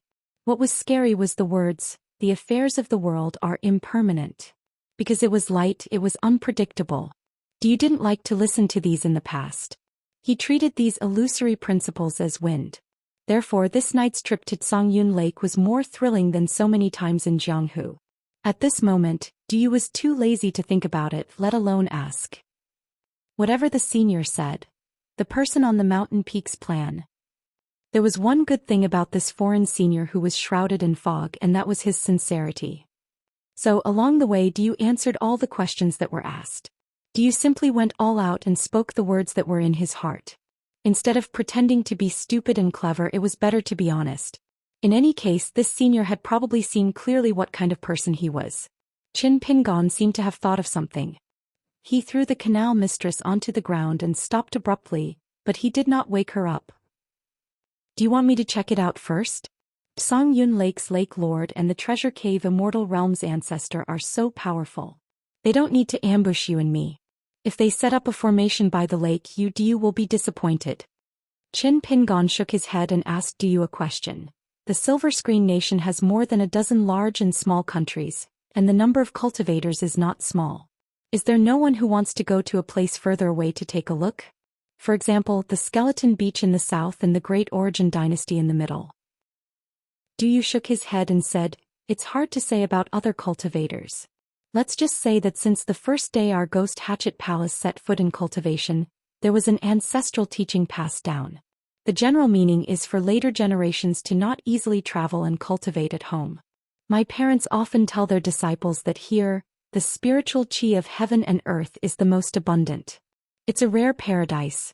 Once we attract the greed of the poor cultivators outside, it'll be a disaster. But I don't believe in this. Therefore, after so many years of traveling in Jianghu, actually..." At this point, Du was a little hesitant and stopped talking. Qin Pingon said, "You've already answered my question honestly. As for the rest, it's up to you to say it or not. I don't have much interest in your Jianghu story." Du immediately understood. He moved a few steps closer to the senior and said in a low voice, "This is a strange thing. My parents dote on me, but every time I mention this, they still keep it a secret and only say things that shouldn't be known. Ignorance is bliss. Naturally, I didn't dare to act rashly, so I thought of a way to compromise. Using the opportunity of Jianghu sightseeing, I went a little further away. Every time I would stop and wander around in all directions. In the end, I really managed to figure out something." Qin Pingon smiled and said, "You've tasted a lot of things in Jianghu?" Du chuckled. "I'm just a child's play. I can't compare to seniors crossing of the continent with the wind. The great Tao is free and unfettered, and the mountains and rivers are just a step away." Du continued, "In the end, I found that there seemed to be an invisible natural moat at the border of more than 10 countries. The spiritual energy in the vicinity was especially thin. It was as if an immortal living at the top of the mountain in the sea of clouds had drawn a circle on the map of the human world. It could protect us and prevent foreign cultivators from breaking in to commit crimes. It made people not dare to cross it at all." Qin Pingon said softly, "Is it similar to Cui Dongshan's method of drawing the lightning pool with his flying sword? What is it for?" Qin Pingon thought for a while. For the time being he had no clue, so he put the idea aside. However, if it was really related to the appearance of the city's strange treasure and belonged to the hidden vein of a grass snake, then he had to be more careful. Therefore, if he really couldn't come to an agreement on the following trip to Songyun Lake and the worst situation that he had expected happened, he couldn't just focus on fighting to his heart's content. The sword immortal behind him had to be kept at the bottom of the box. The flying sword 15 in the blade strengthening gourd had appeared at the water fairy temple. The maidservant would definitely say that he was a sword immortal, so he could use it according to the situation. Although the channel master's wife was astonished, she did not dare to go against this strange person with a sinister temperament. She could only be stubborn and walk slowly in front. The wild cultivators in the world were indeed lowly. When they reached the border between the Zhaoxi Channel and the Songyun Lake, it was the time when this person knelt and kowtowed but was still buried in the belly of the fish. However, she could not help but be a little suspicious. Why did Fairy Yanqing, who had a profound Dao technique, and He Lu, the genius of Huangmang City, disappear without a trace? As expected, these so-called immortal guests on the clouds and immortals of Lin Quan were all sanctimonious, but their hearts were as hard as iron. They were not good people. You found it very interesting.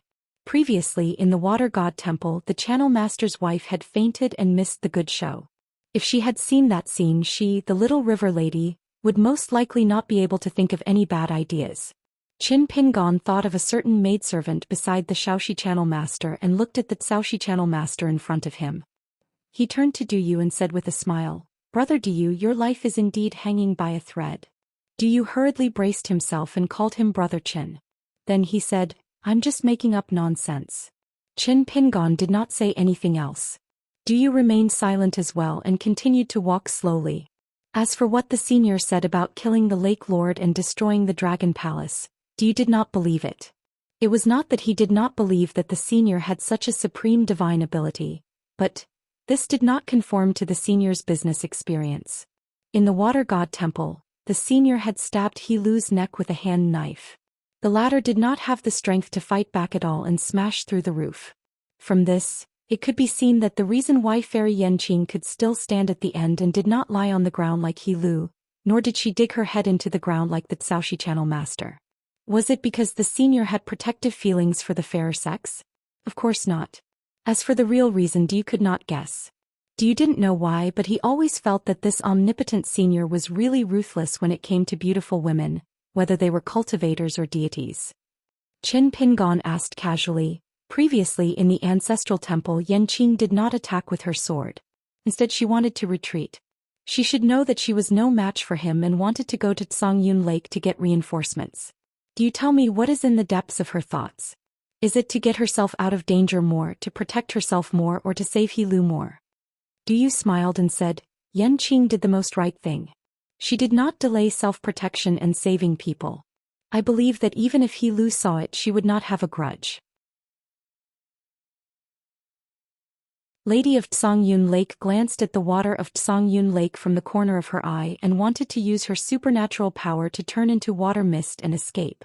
Qin Pingon, who had his back to Du Yu and Lady of Songyun Lake, shook his wrist and the mountain traveling staff in his hand flew out and hit Lady of Songyun Lake on the forehead. Under the heavy hammer, Lady of Songyun Lake saw stars and was on the verge of collapse. The mountain traveling staff returned the way it came and was once again held in Qin Pingon's hand. "Yanqing, you're drinking tea in the Water God Temple of Lady of Songyun Lake tonight. Is it good?" Although Yanqing was young, she was a beautiful jade of cultivation with a clear mind. She heard the sarcasm in his words and said indifferently, "If the tea is good, then it's good. When and where to drink tea with whom are all external matters. A cultivator's state of mind is pure. Even if you're in the mud, it's still fine." Qin Pingon waved his hand and couldn't be bothered to talk nonsense with her. However, Yanqing said, "You just need to go to Songyun Lake's Dragon Palace. On the Great Tao, go your separate ways. I won't do anything extra." Qin Pingon turned around and motioned for Lady of Songyun Lake, who was rubbing her forehead, to continue leading the way. Yanqing followed behind them. Qin Pingon didn't mind.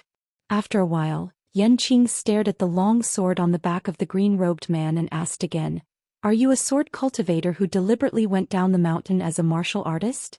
Unfortunately, that person only remained silent. Du Yu chuckled and his footsteps were light. To be able to make Fairy Yanqing eat dust behind him made people feel as if they were drinking wine. After walking for about a li, Yanqing asked again, "Why do you insist on asking about an old matter in the human world below the mountain? Is it a key clue to obtaining that strange treasure?" There was still no answer. Yanqing's expression was calm and she still asked, "What's your name? Since you're an expert, you shouldn't hide your head and tail, right?" Du couldn't help but decide to tease Fairy Yanqing. As he walked he turned his head and smiled. "I don't dare to hide it from you, Fairy Yan. My big brother's surname is Qin and his name is Good Man. Although he's an itinerant cultivator, he's the most chivalrous. He walks everywhere with his sword. As long as there's injustice in the human world, he will interfere. Brother Qin and I have known each other for many years. Back then, in the pugilistic world, we didn't know each other until we fought. After we fought, I admired Brother Goodman so much that I prostrated myself in admiration, be it his cultivation or character.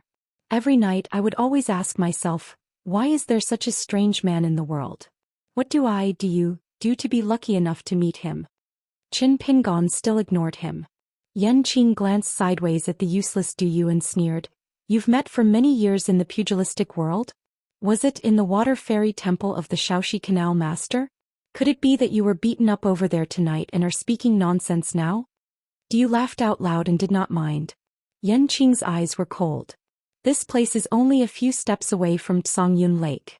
Although the second patriarch of the Treasure Cave Immortal Realm did not leave the mountain this time, if he knew that Du Yu were lucky enough to meet such a wild cultivator friend, the years on the mountain are long. The foreign monk has left but the temple is still there. Are you really not afraid that trouble comes from the mouth? I'm a hero who has returned to the living world from the gates of hell twice. Why would I be afraid of you? Du Yu did not retreat. Instead he glared at Fairy Yanqing's small mouth and smiled without saying anything. Yanqing smiled and said, "Du Yu of the Ghost Hatchet Palace, right? I'll remember you and your sect." Only then did Du Yu feel a little guilty. Qin Pingon turned to Du Yu and said with a smile, "Brother Du Yu, you have to change your bad habit of being complacent. The fairies on the mountain are not like the female heroes of the pugilistic world who are 60 years old. Their memories are long." Du Yu pecked at the rice and said, "Brother Qin is right. A word of advice is like giving me 10,000 gold. In the future I will definitely guard this wealth well." He had already gambled his life. He might as well gamble again. As long as this senior could safely escape from Songyun Lake tonight, regardless of whether they had become enemies or not, others would have to consider this wild cultivator friend, who had gone through life and death with him if they wanted to touch him again. Naturally, he and his sect, the Ghost Hatchet Palace, could not move. However, as long as the senior did not die in Songyun Lake, the cultivators on the mountain were not stupid. They would not easily be the bait on the hook and be the rafters. It was only at this moment that Du Yu realized why the senior had said that he might be able to earn back some money on this trip to Songyun Lake. Of course, it was still extremely dangerous and there were endless consequences.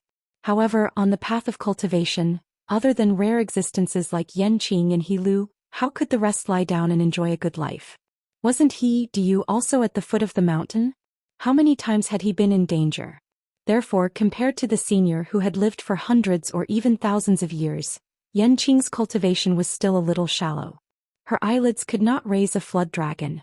After that, Yanqing did not say anything and just silently followed behind the group of people. They approached the shore of Songyun Lake. Their vision suddenly opened up. As expected of the largest body of water in the Silver Screen country, there was a full moon tonight.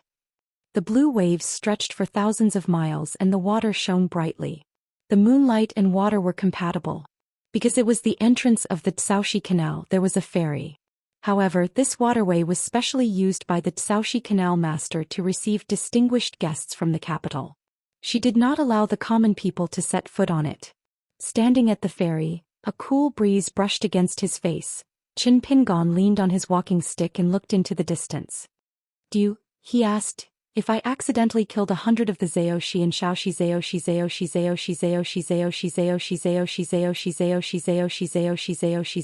including you, if I accidentally killed 100 of them with one punch, how many would I wrongly blame?" Du blinked. This question was really difficult to answer and he did not dare to rashly open his mouth. After all, Songyun Lake was right in front of him. Yan Qing's threatening words were actually not deliberately mystifying. The Marquis of Lake quietly swallowed a mouthful of flood dragon's saliva. At the ferry, the dauntless stream channel master could no longer care about anything else. She leaped towards the Zhongyun Lake and shouted, "Save me, Marquis of Lake." The Marquis of Lake laughed. "Do you need saving?" The next moment, the Marquis of Lake, who had an imposing appearance like an emperor of the mortal world, was furious. Just as the feet of the trusted dauntless stream channel master were about to touch the surface of the lake, she was grabbed by the green-clothed man wearing a bamboo hat. The dauntless stream channel master flew back to the shore of the ferry and was grabbed by the man's 5 fingers. With a grasp, the dauntless stream channel master, who occupied the deity position of River Granny, suddenly released countless faint golden rays of light from her 7 orifices and body. In the blink of an eye, a water god's golden body was forcibly pulled out of the graceful woman's skin. The two separated. The body of the woman in palace attire collapsed to the ground. The dauntless stream channel master, who was forced to reveal her golden body, let out a heart-wrenching howl. She slapped the arm of the green-clothed young man with a sword on his back. In front of the Marquis of Zhongyun Lake and Fan Weiran, the man suddenly increased his strength. The head of the golden body shattered with a bang, and the golden body turned into specks of golden light, constantly dissipating at the ferry. In the end, it was only a river granny, and could not even condense a fingernail-sized fragment of the golden body.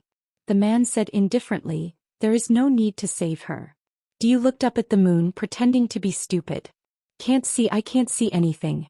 The degree of Yan Qing's heartstrings being shaken this time was even greater than in the dauntless stream channel master's water god temple. It was as if the river was overturned and the sea was overturned. The corner of Fan Weiran's mouth twitched, disappearing in a flash. This time you, the Marquis of Zhongyun Lake, lost face in front of everyone, in front of your own family and another family. You, the Marquis of Lake, have no choice but to make a big fuss. Following the fury in Marquis Yin's heart, as the overlord of Zhongyun Lake, an orthodox god of mountains and rivers who controlled all water transportation, the lake near the ferry began to rise and fall. The sound of waves hitting the shore rose and fell one after another. Then the green-clothed man, who shocked the world as soon as he made a move, said something that was definitely a joke.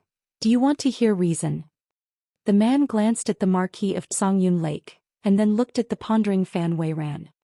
He finally answered his own question, "It seems that I don't want to, but I like it." There was a deathly silence between heaven and earth, and the moonlight had been silent since ancient times. You only felt that his heart was full of heroism. Mother ***, if I have this kind of spirit in the future, even if I die, it will be worth it. Of course, it would be best to be beaten half to death. In any case, leave half a life and come again. Mother ***, so heroes can be like this? In the past, when I was small in Jianghu, what was it? Yan Qing's heart surged and her expression was complicated. She looked at the back of that figure. It was like a small mustard seed standing alone between the sky and the earth.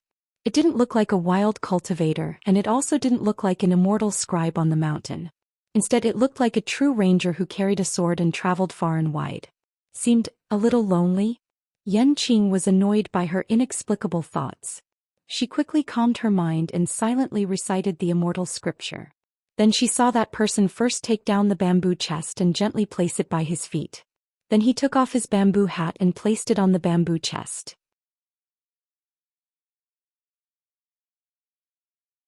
504. When the green-robed man grabbed the golden body of the Daisy Creek Canal Master, the Lake Lord of Zhongyun Lake looked angry as if he would attack at any time. He even didn't hesitate to go ashore to fight. However, when the man smashed the golden body of a river god with a punch, the Lake Lord Yin Ho's heart was as calm as still water. Facing the outsider who seemed to be chiseling through the array, Yin Ho raised his hand and put his 2 fingers together. 2 wisps of pale gold and dark green spiritual light condensed into small snakes, coiling around his fingertips and intertwining with each other. Yin Ho gently shook the water surface of Zhongyun Lake with him as the center. Mist rose and billowed, instantly enveloping the water surface within 1,000 feet. On the other side of the ferry, not to mention Duyu of the Ghost Hatchet Palace, even Yan Qing could only see a vast expanse of fog as far as her eyes could see. There were no more figures of Hu Jun and the many officials and generals of the Dragon Palace at Songyun Lake.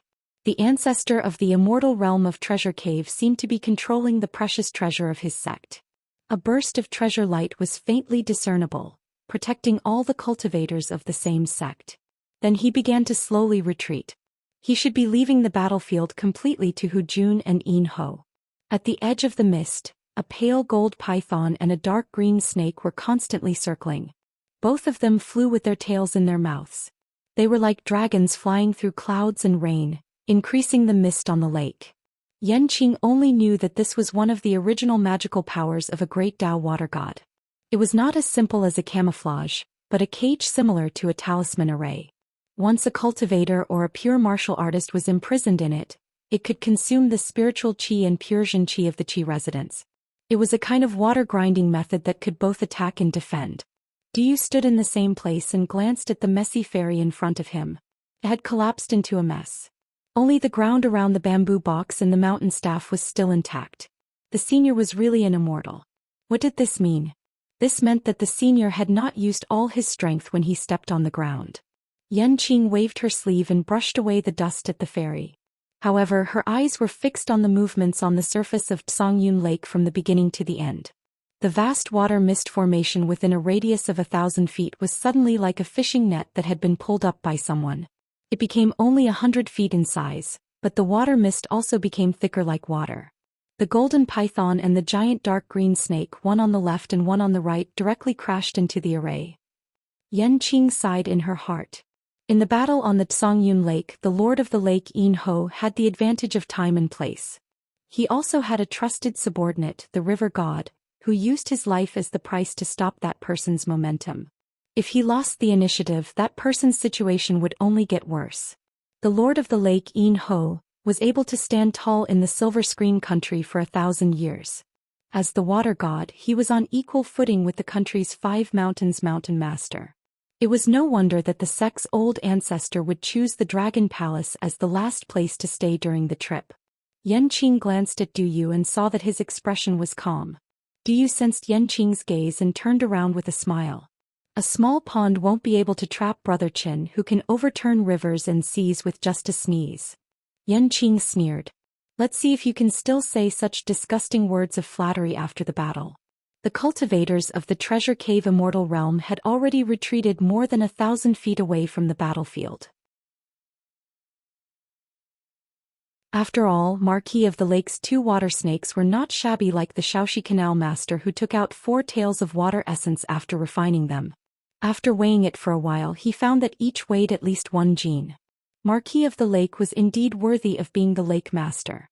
His foundation was far from what the small Canal Master Granny He could compare with. Qin Pingon temporarily gave up the plan to thoroughly refine the 2 water snakes. The 2 lights behind his back disappeared in an instant, and he detained them outside the gate of the water mansion. If there was really a backup plan causing his body and spirit to suffer a little, it could be considered Marquis of the Lake's ability. Qin Pingon admitted that it was a small setback. Inside the small qi mansion of the human body, the 2 water snakes were entrenched outside the gate of the water mansion, trembling. A fire dragon rushed over frantically, raised its head high, and coldly looked down at the 2 lowly creatures that were inferior to ants. One of its claws gently rubbed the ground. If it were not for the familiar refining aura on them, they would be gone with a claw.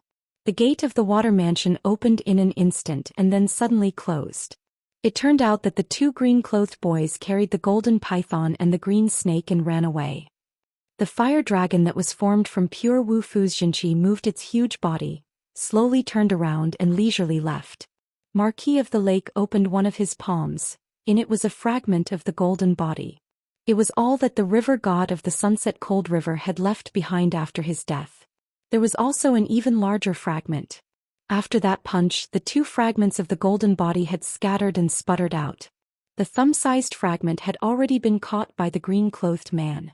If Marquis of the Lake did not snatch it quickly, this fragment of the golden body essence would have fallen into that person's pocket. Marquis of the Lake shook his head lightly and sighed. Although the river god of the sunset cold river had the lowest battle strength among the 3 river gods, he was the most loyal and had followed him for a long time. He had the qualifications of the Shaoxi Canal Master, and also the understanding of the Taoist Canal Master. It was a pity that he died like this. It was even more of a pity that he only left behind a fragment of the golden body after his death.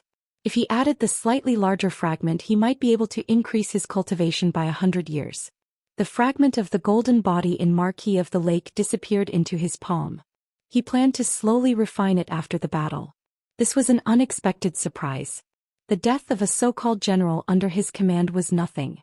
He could go back and ask the emperor of the country of Ping for a title of nobility. Anyway, this right-hand man of the river god had long been ready to make a move.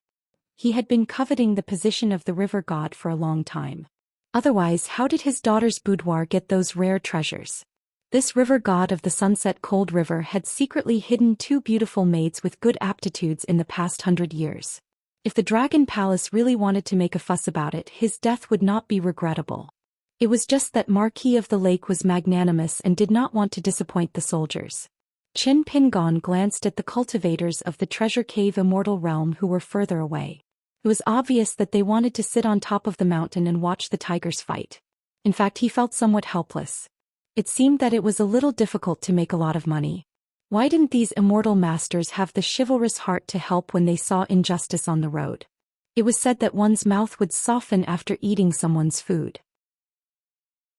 Just a moment ago at the banquet of the Dragon Palace, they turned their backs on him just like that? It wasn't difficult for them to casually throw a few Dharma artifacts over to test his strength, right? Qin Pingon did not want to make too many enemies with this group of immortal cultivators. Songyun Lake was different. The gods of mountains and rivers took the initiative to do evil and cause trouble. They were 2 completely different situations from the cultivators who did not do good and ignored the human world. Marquis of the Lake saw that the person did not move and asked, "Do you want to be kind?" Qin Pingon replied, "Wait for the main dish to be served."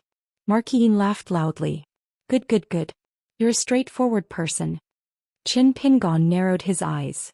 He had been in charge of Songyun Lake's water transportation for 1,000 years. His territory was as large as those small vassal states in the North Continent. Presumably, he had been smiling at the human world for so many years. He had become a master and obtained the Tao. He had cultivated the water god's methods. He had never cried in his life, right? On the surface of the lake, there were no ripples. However, a green figure appeared in front of the lake lord of Songyun Lake. Marquis Yin, who was wearing a luxurious purple dragon robe, hesitated for a moment. He did not choose to dodge and planned to test the weight of the fist of the sword immortal in front of him. He stretched out a hand and blocked in front of him. The colorful purple dragon robe was a Taoist robe that lord who had spent a large amount of Taoist money and meticulously refined. It was a genuine Taoist treasure, and it was a first-rate Taoist treasure even in Huangliang City and the Treasure Cave Paradise. The so-called family wealth of an immortal mountain depended on the number of Dharma treasures in the sect.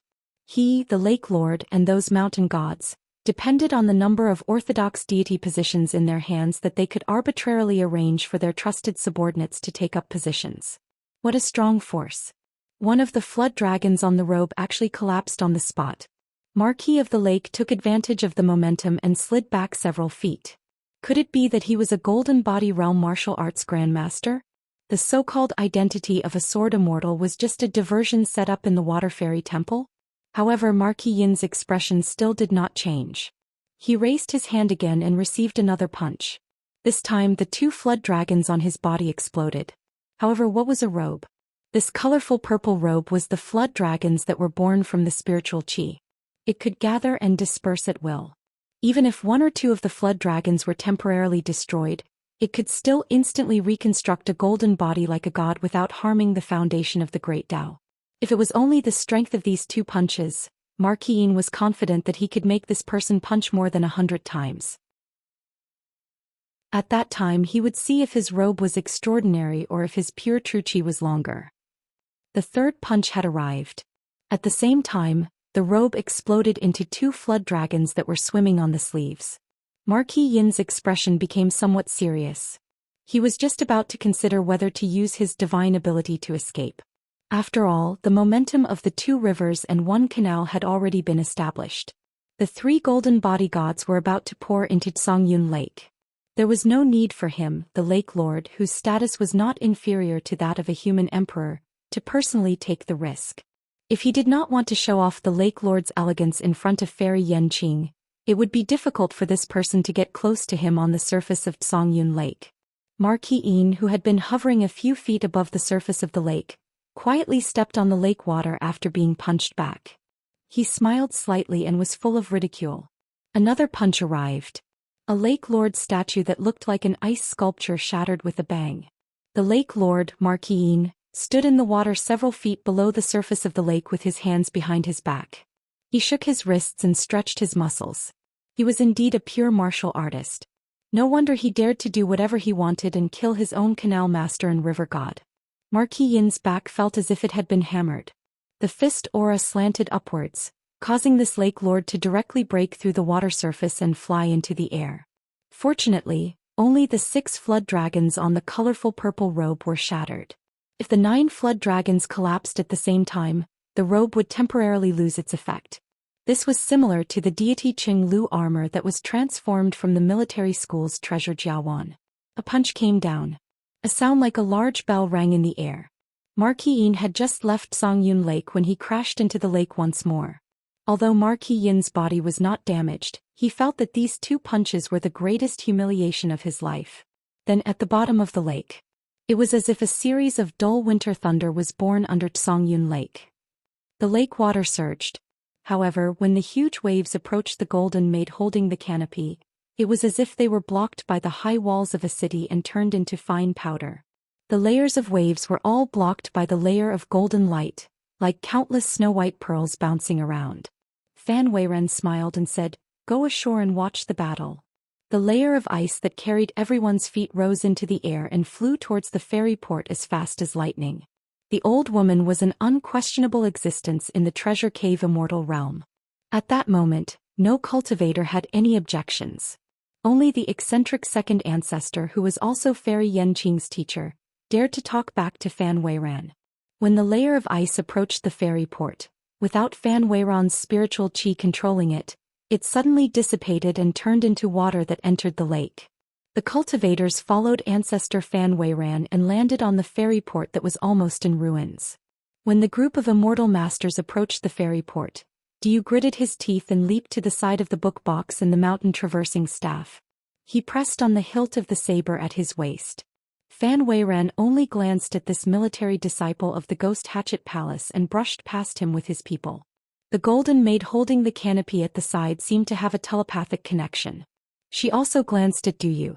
Duyu's teeth were chattering as he stood beside the mountain traversing staff without moving an inch.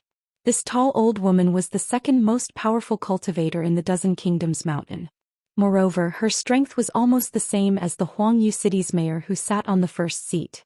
Moreover, Fan Weiren was known for her bad temper. When she was not the sect master of the Treasure Cave Immortal Realm, there were always a few cultivators who died when she led a group down the mountain. As for the unlucky martial artists of the Jianghu, there were even more of them. Fan Weiren also liked to torture and kill her enemies.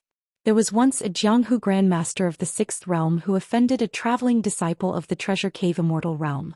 After he was defeated by Fan Weiran with a magic weapon, the old woman stood beside him and stepped on him from his feet to his head, turning him into a pile of minced meat. Fan Weiran raised her finger and gently tapped the golden crown on her head.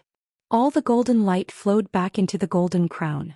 The golden maid and the canopy in her hand then disappeared. Yanqing bowed and said, "Yanqing greets the ancestor."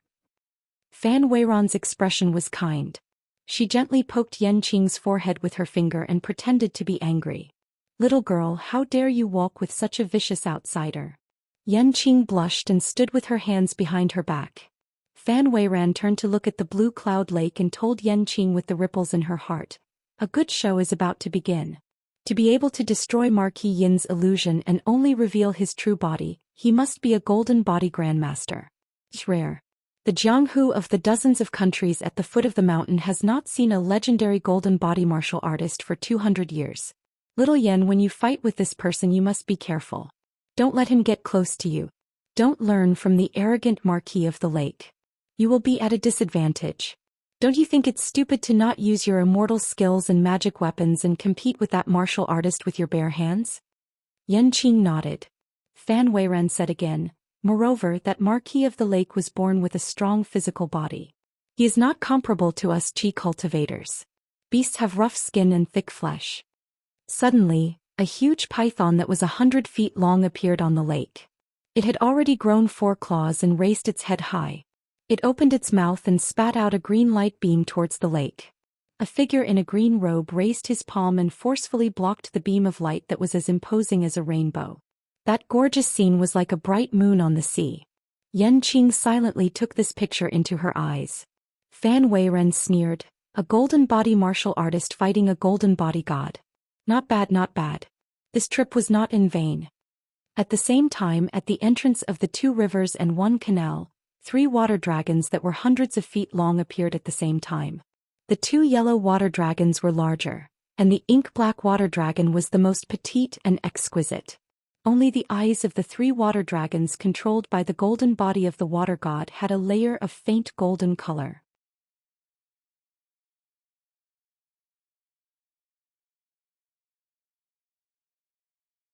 The sword immortal on his back unsheathed itself by 2 or 3 inches.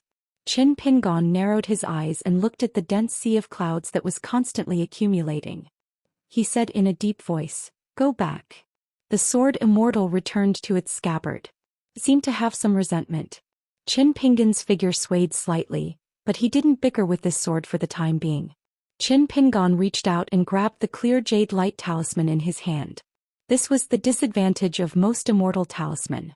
It was difficult to open the door but difficult to close the door.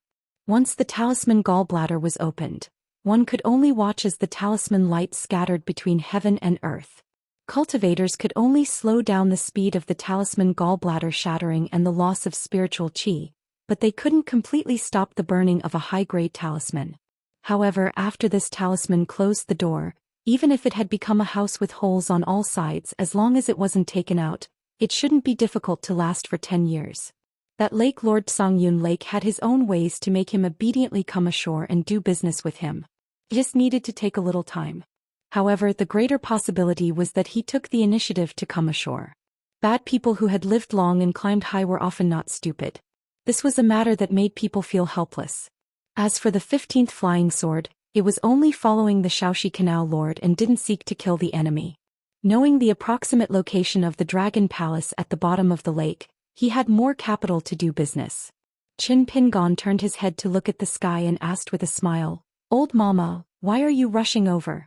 Are you afraid that I don't know how to swim and can't return to the ferry?" Ancestor Fan Weiran was full of anger. This Lake Lord Marquis actually ran away and used him as a scapegoat. If he didn't sense that he was about to arrive, this unfathomable young man would definitely not stop at the last moment and give up chasing after Marquis. Well, he dared to threaten to not deal with the cultivators of the Treasure Cave Immortal Realm. In the next 100 years I'll see if the depth of your Songyun Lake or the spells of the disciples of the Treasure Cave Immortal Realm are stronger. It just so happens that my junior sister is destined to have no hope of breaking through, so I'll let her bring people here to confront the monsters of Songyun Lake for 100 years. Looking at the young man who was politely exchanging pleasantries with one hand in his sleeve, 2 fingers pinching the terrifying talisman, it just happened to reveal a bit of golden light. Fan Weiran rode the wind and hovered at the intersection of the island and Songyun Lake. He glanced at the scarlet wine pot hanging on the person's waist and said with a smile, "You're really a sword immortal and you're so young. It's really surprising." Qin Pingon removed the blade's strengthening gourd, drank a mouthful of water and wiped his mouth before he said with a smile, "All along the way that brother of mine Diu spoke of a large basket of filthy things at Songyun Lake. And when he mentioned your treasure cave paradise, he felt heartfelt respect and admiration. So I won't fuss about the matter of tonight with you, old mama. Otherwise it would cost money to watch such a good show." Fan Weiran sneered in his heart. Suddenly he realized that the person was staring at him. He slowly said, "So please get lost." Fan Weiran's face was gloomy and his sleeves fluttered. Fan Weiran suddenly smiled, "There's still a long way to go. I wish this foreign little sword immortal a smooth journey. If you're willing, you can come to our Treasure Cave Immortal Realm as a guest." Qin Pingon nodded and said, I want to rest there for a few days and wait for Hu Jun to come ashore to talk to me about business. Du Yu nodded and did not dare to ask anything more.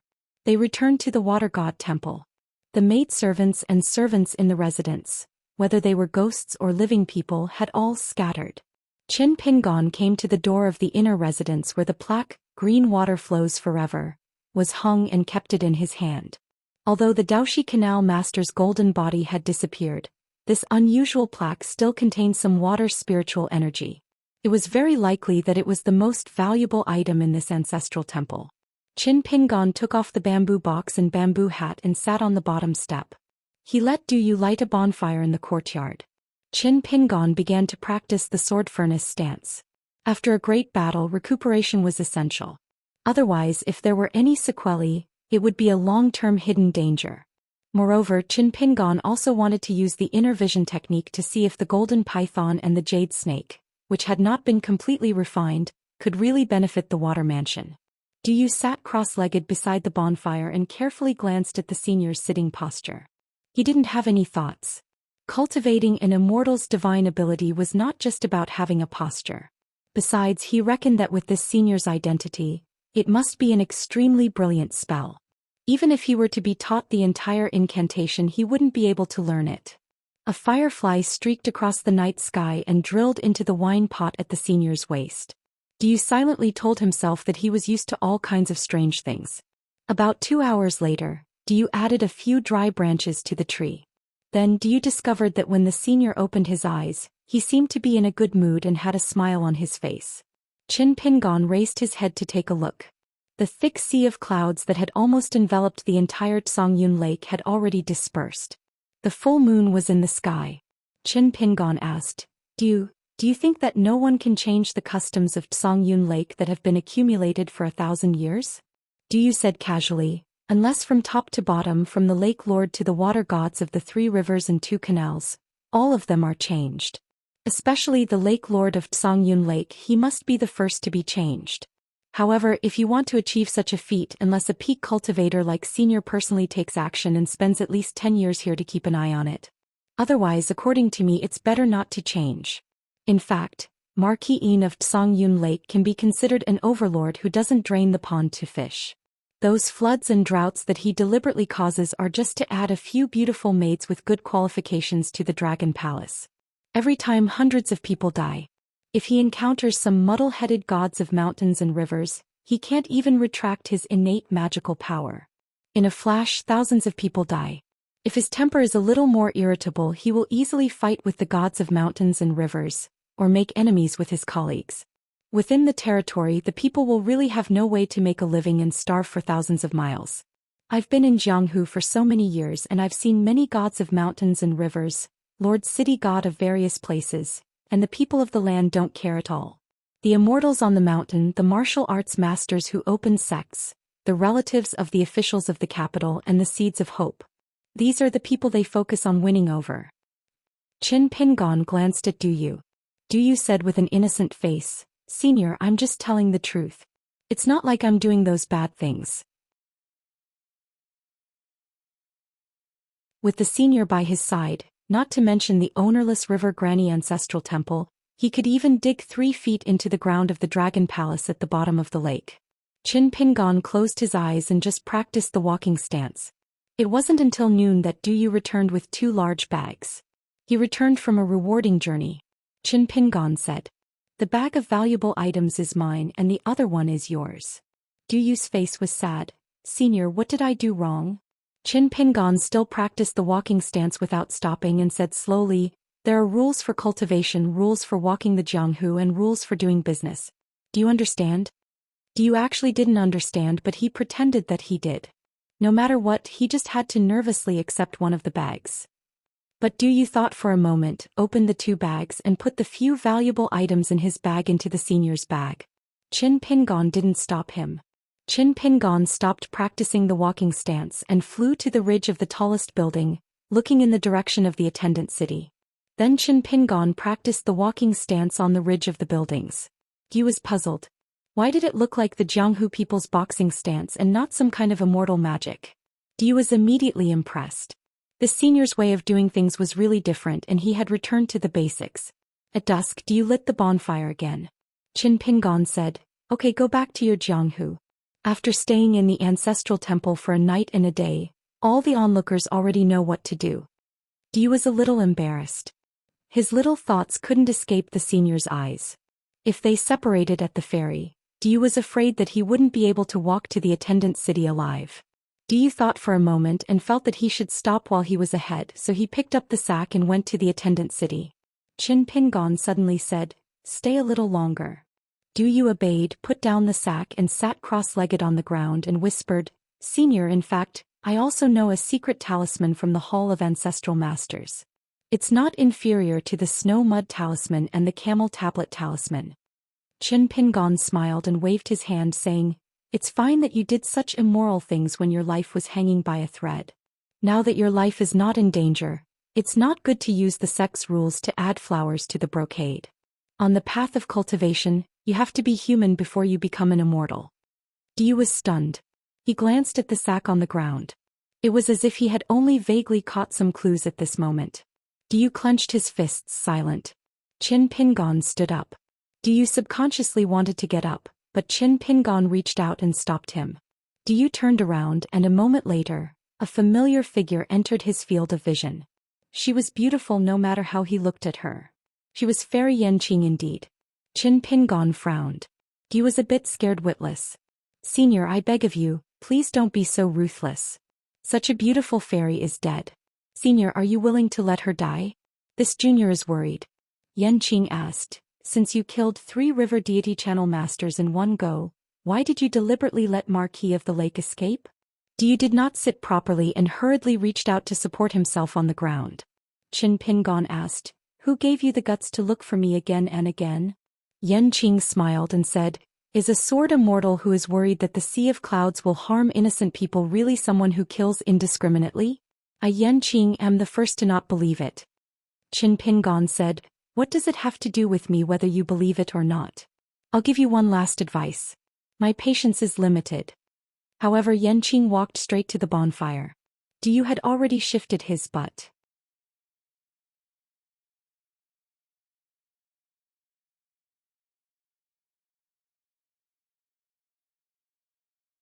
The last time he entered the city, he asked about the ruins at the incense shop. Qin Pingon stood outside the door in the dead of night.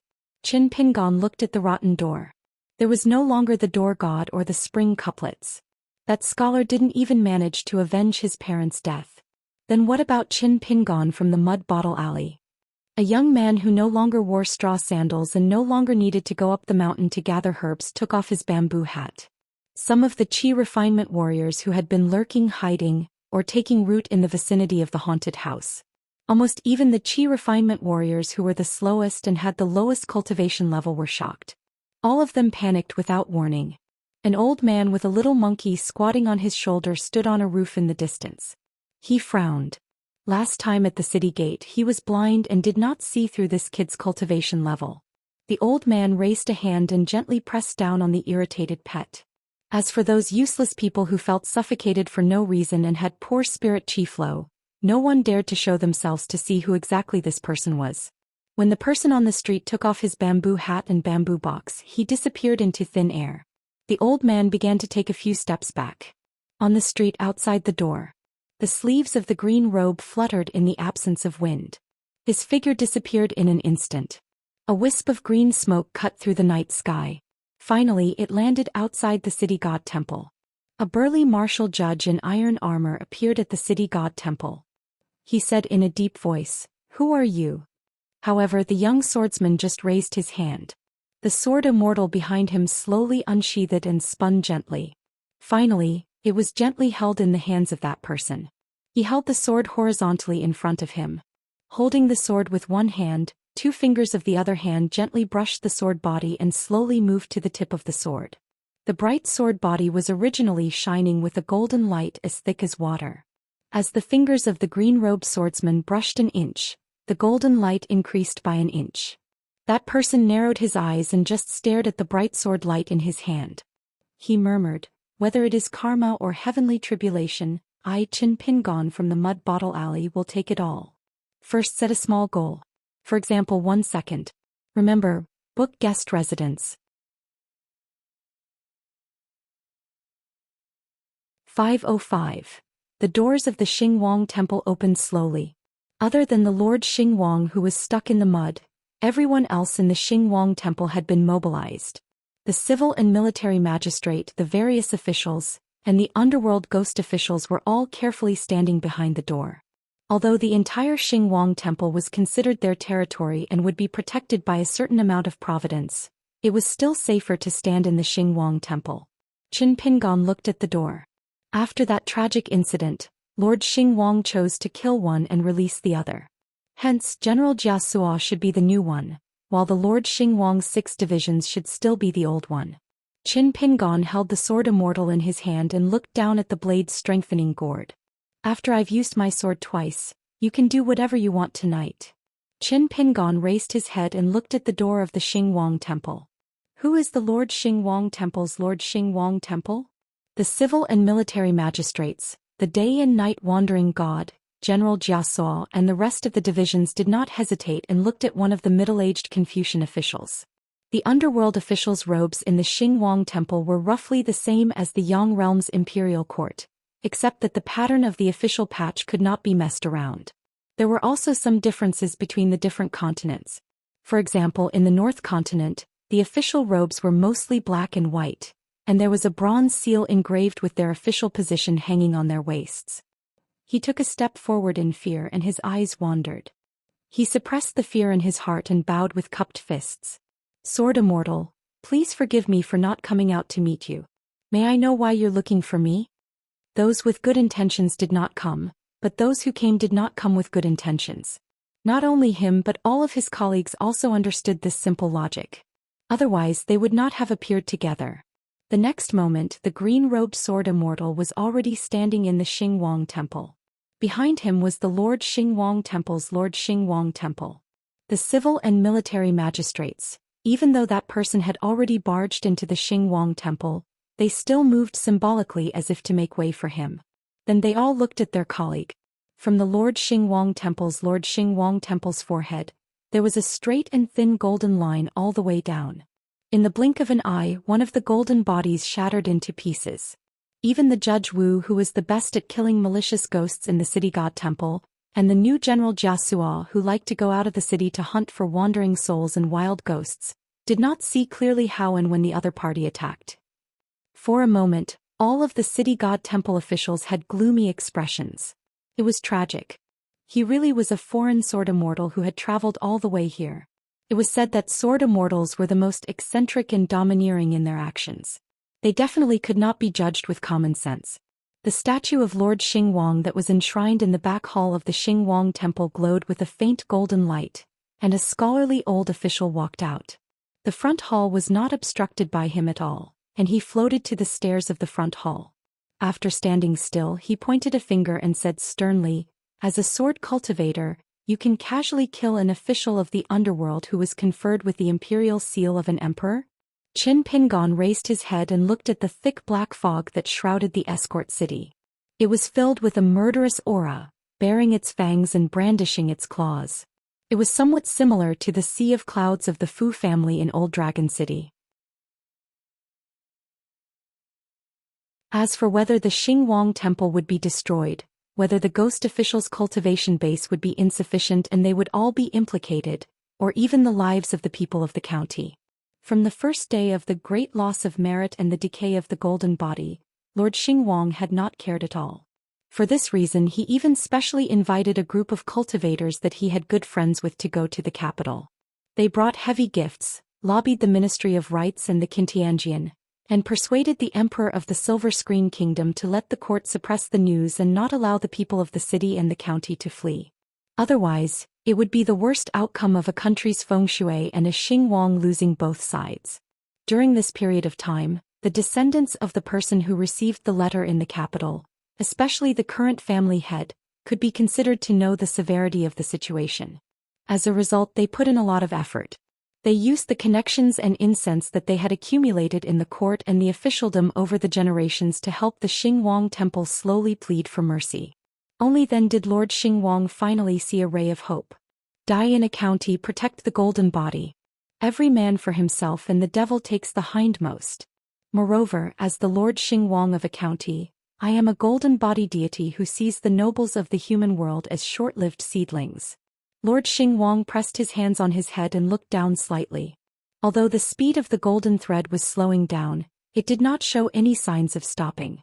Lord Xingwang's heart was filled with fear and he actually cried, "Why is it like this? Why can't so many incense stop it? Sword immortal master." Lord Xingwang, who was standing at the top of the stairs, did not have any of his arrogance anymore.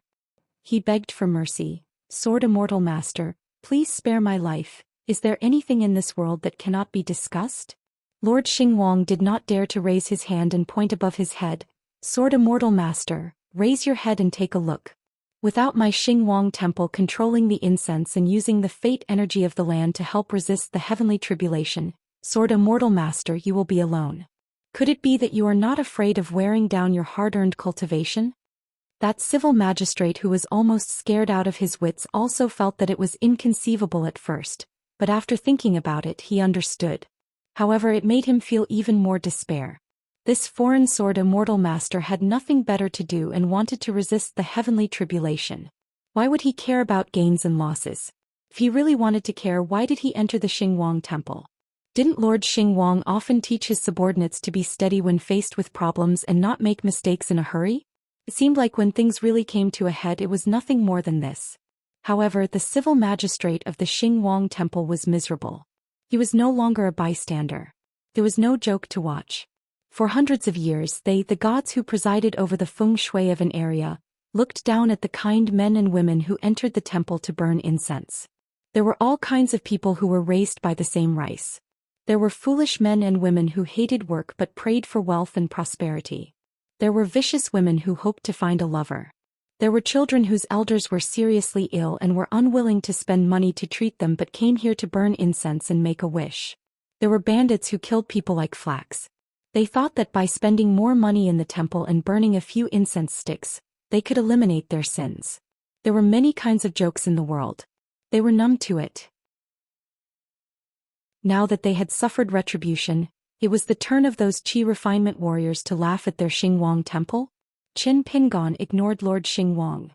He only inserted the sword in his hand into the ground and then slowly rolled up his sleeves.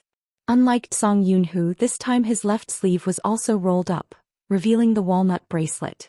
As for the 3 talismans obtained from the Ghost Valley, Qin Pingon casually placed them between his belt. There were also the clear jade light talisman that had already opened the door, the remaining 2 talismans from Zhou Xian Agency's Cloud Palace and the Azure Sky Mansion talisman. After doing this, Qin Pingon looked at Lord Xingwang, who had a pair of golden eyes that were turning black. Thinking of the Xingwang Pavilion in Tsai Country's Yanji County, it was indeed so. However, the golden Xingwang Shenwen was schemed against by the cultivators on the mountain. The one in front of him was asking for it. Qin Pingon instantly came to the top of the stairs. With a sword in one hand, he stood beside Lord Xingwang, who was like a martial artist who had gone berserk. The two of them stood side by side, but their directions were completely opposite. The green-robed swordsman was facing the front of the hall. There was an empty statue of a deity sitting high up. There was a golden thread that pointed downwards from its body. It faced the temple door and the common people. Trying his best to prevent the golden body from exploding was already the result of Lord Xingwang's efforts. Even if the culprit who attacked him was standing beside him, Lord Xingwang still had no time to care about other things. The golden thread on Lord Xingwang's body started to expand continuously. Like a flood bursting through a dam, a small stream could no longer bear it. He suddenly laughed. "What a good sword immortal. You also came for that modern world treasure, right?" Lord Xingwang, who knew that he was going to die, suddenly laughed heartily. Then he said in a low voice, "What a pity. Otherwise, even if I, the little Lord Xingwang of a county, died, I could drag a bunch of deities on the mountain down with me. Wouldn't that be great?" Qin Pingon suddenly stretched out a hand and covered Lord Xingwang's face. Then his 5 fingers formed a hook and he slowly said, "What face do you have left to take a look at the world?" Lord Xingwang's golden body suddenly shattered. The front hall of the Xingwang temple seemed to scatter a large amount of golden dust. With a ding-dong sound, an item fell to the ground. It was a rusty golden body fragment. It was not small and was even bigger than the two river gods of Songyun Lake added together. Qin Pingon was about to use the tip of the sword immortal to shatter it when the blade's strengthening gourd that had not appeared for a long time flew out. A white rainbow sword light pierced into the rusty golden body fragment. The flying sword Chu Yi and the golden body fragment actually disappeared into the ground together. When the golden body of the Xingwang temple shattered, the sky above Escort City was instantly filled with thunder. The sound was far louder than normal thunder. It was like firecrackers exploding beside one's ears, causing countless people to wake up from their deep sleep. Black clouds rolled as if there were black dragons swimming in the sea of clouds. Not only that, the sea of clouds started to slowly descend.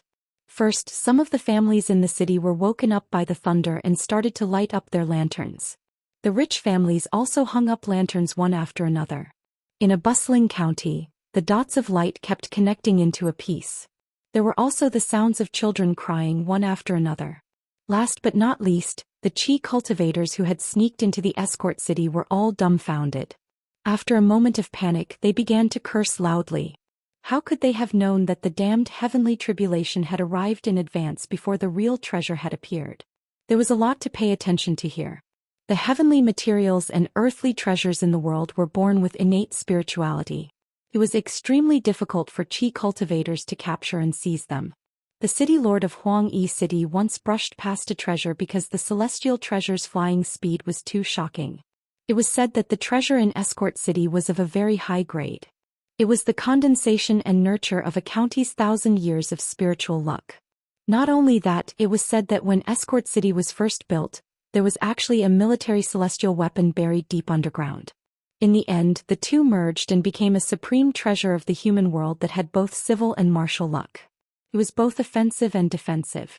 Whoever obtained it could reach the sky in one step and become a top cultivator. That was why Huangliang City and the Treasure Cave Wonderland, the two top immortals, had moved out together. They were determined to get the rare treasure. If Huangliang City could get it, they would be sitting firmly on the top of the mountains of dozens of countries, leaving the Treasure Cave Wonderland far behind. If the Treasure Cave Wonderland could get it, their power would surpass Huangliang City. After the strange phenomenon of the city god temple appeared, Fan Weiran, who had settled down in Escort City, made a prompt decision. She led the cultivators of the Treasure Cave Wonderland and sent people to remind the Qi cultivators who relied on her sect to quickly leave Escort City and go to the Blue Cloud Lake. After all, that lord who owed her, Fan Weiran, a big favor. After his vitality was greatly damaged at the Blue Cloud Lake, he would not dare to be like that night at the banquet. That was why Yan Qing was able to find an excuse to leave the Dragon Palace banquet on the elder ancestor's side. She said that she was going to the water deity temple of the Daozi Creek Canal Master to relieve her boredom. After that, there were endless storms. After Yan Qing came to Escort City, she was somewhat uneasy. Not to mention Fan Weiran, even Yan Qing's martial nephews could see some clues. Fan Weiran's deep-seated hatred for that young sword immortal increased a little. How dare he spoil my Yan Qing's Dao heart? She had already been appointed by that immortal as one of the candidates for the future leader of the Treasure Cave Wonderland and the mountaintop immortals of the dozens of countries. Once Yan Qing stood out in the end, the Treasure Cave Wonderland would be able to obtain another immortal Dao technique. For so many years, the Treasure Cave Wonderland and Huangliang City were nothing more than two chess pieces that were secretly chosen to rear fish in the dozens of countries' ponds. The so-called life and death battles were like water and fire. However, how many cultivators from the two sects had really died? Not many. When immortals at Songyun Lake's level fought, if you clapped and cheered from the side, neither side would appreciate it. With a casual flick of their sleeves, they would turn into ashes with a slap. What's more, immortal treasures and immortal spells didn't have eyes. If they went to the gates of hell to take a stroll, wouldn't they die in vain? Therefore, the old cultivator asked doubtfully, "Ancestor, why did you ask this person alone?" Fan Weiran's face was gloomy. He didn't reveal the secret and only sneered, "I'll settle the score with this bastard later." The premise was, of course, that the foreign sword immortal surnamed Qin was dead, or had lost half of his life in Escort City. When Yanqing rode the wind, she looked back at the blurry outline of Escort City. Vaguely, she could see a golden talisman exploding at the bottom of the sea of tribulation clouds. Yanqing sighed faintly in her heart. Such a young sword immortal who was so good at scheming people was actually a fool. At the peak of the Black Glaze Mountain, which was further away from the Escort City than the Psongyun Lake, there was a slightly rough mountaintop viewing pavilion. There was a slender middle-aged man dressed in simple clothes, and the only ornament on his body was the jade token hanging on his waist. The man stretched out his finger and gently stroked the seal script on the jade token, his mind full of worries. The handsome youth He Lu sat to the side and took off the yellow bamboo flute. He was gently wiping his beloved magic artifact with a piece of rare silk woven by immortals. The middle-aged man only looked at Escort City. The incomparably thick black clouds slowly descended, as if the entire sky was hanging down on the mortal world. At a glance he couldn't see the top of the sea of clouds at all. A white-haired old man sitting cross-legged laughed and said, "Heaven and earth are connected for no reason. This is the great calamity of the mortal world. City Lord, after this heavenly tribulation landed, I don't think the Black Glaze Mountain's great array can be maintained. It's still that Granny Fan who calculated carefully and hooked up with Blue Cloud Lake's Marquine. In this matter, compared to us having to choose Black Glaze Mountain and spending our own money to build the array, we have the upper hand." The white-haired old man kept beating his legs and said bitterly, "I really don't know what that sword immortal from another place is thinking. Even if he wants to snatch food from us in the treasure cave immortal realm, he should at least wait for the rare treasure to appear, right? But if he really killed Lord Xing Wang, this heavenly tribulation will find him. What the hell is he after? City Lord, my brain isn't very bright. Why don't you tell me? When I encounter something I can't understand, even if I crack my head, when I see a beautiful woman who can topple a city and burn my mouth, my heart will itch." The man standing in the pavilion was Yellow U City's city lord Zhou Xian. Zhou Xian said, "A sword immortal from another place came barging in to mess things up. Actually, the game is still the same and the situation hasn't changed much. The surprise brought about by this person's cultivation would be mostly wiped out by the heavenly tribulation. What I'm worried about isn't this person, nor is it the treasure cave immortal realm or Fan Weiran. Instead, I'm worried about a few other outsiders. Compared to this sword immortal who does things openly, they are much more sneaky. For the time being, I only know that fox from the Silver Screen Nation. She's one of them." When the white-haired old man heard about the fox, he immediately became interested. The Silver Screen Nation's emperor, the Empress of Iron. Ah, how interesting. So she's also from another place. I knew it. Our dozen or so countries can't raise a five-tailed heavenly fox. Zhou Xian shook his head and said, "She hid it well." On this day, the haunted house had an extra eye-catching guest. The cultivator of the Ghost Axe Palace, Du. In a courtyard of the haunted house, the white-clothed sword immortal sat on a small stool. Du stood to the side with a long face. "Senior, I'm really going to die this time. Why do you have to make me stay here? I just came to see Senior's safety." That person gently fanned himself with a bamboo fan. His face carried a smile that Du always felt was strange and unfamiliar. He slowly smiled and said, "If you leave today, you're really going to die."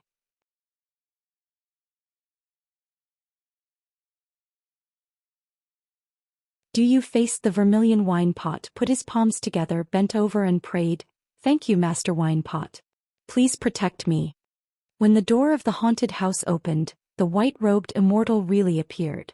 The people of Follower City who were originally clamoring, regardless of whether they were men or women, old or young, dispersed in a hubbub. Most of the people in the crowd were rich families who thought that they had suffered an unexpected calamity and suffered heavy losses. The servants and retainers who were sent here by their family heads to ask for money, as well as the local ruffians who came from all over Follower City to join in the fun. There were also many chivalrous young men who wanted to see what a sword immortal was.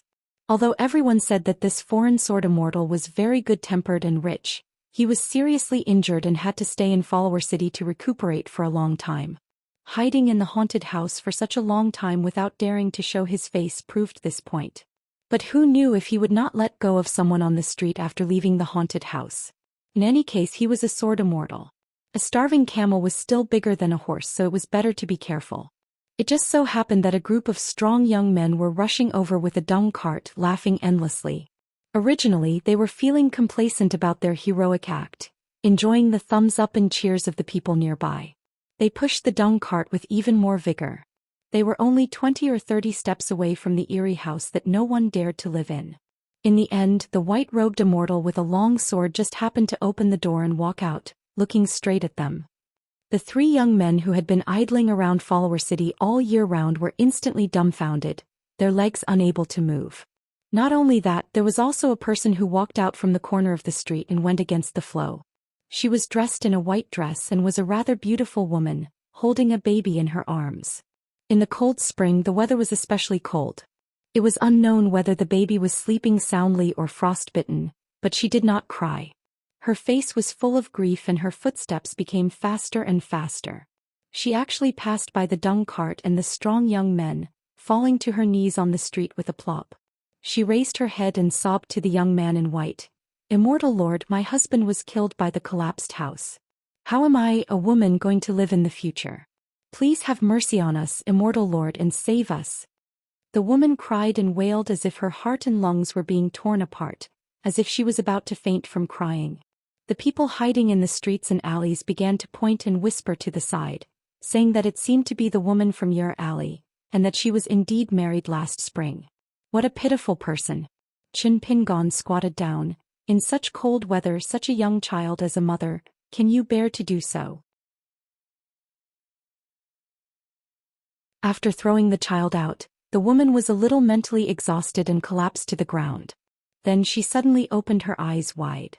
She saw that the white-clothed immortal had squatted in front of her again and was holding the swaddled child in one hand. Qin Pingon stood up and picked up the child. He used his fingers to pick up a corner of the swaddling cotton cloth and gently touched the baby's little hand. Fortunately, the child was only a little frozen. The immortal probably felt that there was no need to do anything to a child who was bound to die. Sure enough, those cultivators only had this little brain. It wasn't easy to be a good person, but was it also difficult to be a bad person who had a rotten stomach? Qin Pingon twitched the corner of his mouth. However, when he looked at the child in his arms, his gaze naturally became gentle. His movements were skillful as he wrapped the swaddling cotton cloth slightly more tightly around the child. He also emitted the heat from his palms in a very measured manner to warm the swaddling cloth and help to resist the bone-chilling spring cold. There was no child in the world who was born to suffer and suffer. Qin Pingon tapped the tip of his foot and his figure flew backward like a white rainbow, returning to the haunted house. You probably felt uneasy in his heart. He naturally didn't dare to sit on the chair where the sword cultivating gourd was placed. He moved the small stool to the side of the bamboo chair and sat there obediently without moving. Of course, he didn't forget to put on the deity's due armor. You saw the senior who had left and returned. In his arms, there was an additional child in swaddling clothes. What was the senior doing? Previously, he said that he was walking at night and was lucky enough to pick up his own deity's due armor and refined demon core by the roadside. You could go against his conscience and say that he believed him. However, when he went out, he picked up a child and brought it back. Du was really dumbfounded. Qin Pingon carefully handed the child to Du. Du felt as if he was struck by lightning and reached out his hand blankly. Qin Pingon frowned and said, "Take off the due armor." Du was shocked. He quickly took off the due armor and put it into his sleeve along with the refined demon core that he had been holding in his palms. He stiffly took the child in swaddling clothes and felt uncomfortable all over. Seeing the senior's disdainful expression, Du wanted to cry but had no tears. "Senior, I'm young and have little experience in Jianghu. I'm really not as knowledgeable and proficient as you." Qin Pingon reminded him, "I'll come back early. The child is young and has caught a cold. You have to pay more attention to the child's breathing. When you emit spiritual energy to nourish the child's body, you have to be careful." Then he heard the foreign sword immortal who could survive the heavenly tribulation ask him with a slightly surprised tone, "A mere immortal master Fuji of Dream Liang Peak feels that killing a few commoners has dirtied his hands. Then, as a sword immortal, do you think that killing you would not dirty my hands? If not, why wouldn't I kill the woman on the street who seeks wealth, the ruffians who push dung carts for fun, and the assassin who hides in the dung bucket and eats shit?" The man held up the small coin with both hands and bowed deeply. He raised his hand high and said with a flattering smile, "Since Lord Sword Immortal feels that you have dirtied your hands, please be merciful and let me off. Don't dirty Sword Immortal's divine weapon. How can an existence like me be worthy of Sword Immortal's sword? There are tens of thousands of immortal Dharma spells. Do I need to use my sword?" After hearing this, the man sweated profusely and did not dare to say another word. "Now you feel that I'm an evil person like you, so you're afraid?" The banished immortal closed the folding fan in his hand and lightly knocked his head. He said with a lazy attitude, "Evil people don't speak in front of you, good people talk behind your backs. You're boring, but you're also exultant. It's strange but wonderful." It was not that the man did not want to escape, but that his limbs did not listen to him.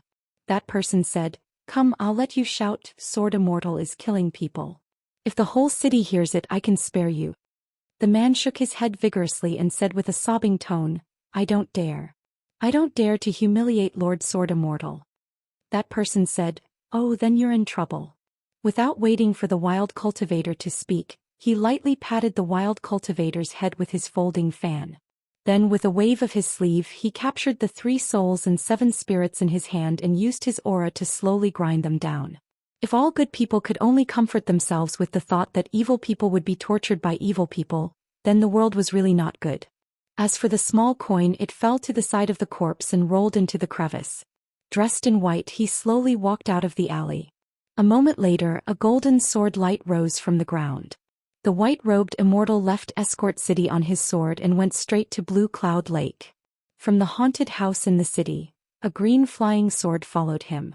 In the imperial tutor's residence in the capital of the country of Mengliang, the 2 great cultivators sat across from each other across a small green lake. One was an old scholar with white hair and a green robe who did not have any scholarly achievements. The other was a young man. The former had a dying little monkey lying on his knee. The latter had a small green snake that seemed to be sleeping soundly on his waist. There were already horns on his forehead. The green snake's head and tail were connected like a green belt. Behind the old man in a Confucian robe stood a pale-faced fox-like woman. Her appearance was average, but her eyes were charming. At this moment, even though she was standing behind her master and was separated from the young man by a small lake, she was still trembling with fear. After all, the reputation of that young man was too frightening. His name was Xianxia, and he was once a wild cultivator who occupied a vast mountain by himself. He had never taken in any direct disciples and only kept some servants with decent aptitude. Later on, he gave up the treasured land with abundant spirit qi and only moved the immortal residents away with a great divine ability. Since then, he had disappeared from the entire southeastern territory of the North Continent, and there was no news of him. It was this great immortal who had made that secret agreement with her master. However, the fox-like woman only knew that her master had paid a huge price to draw a lightning pool that isolated the flow of spirit qi at the border of more than 10 countries.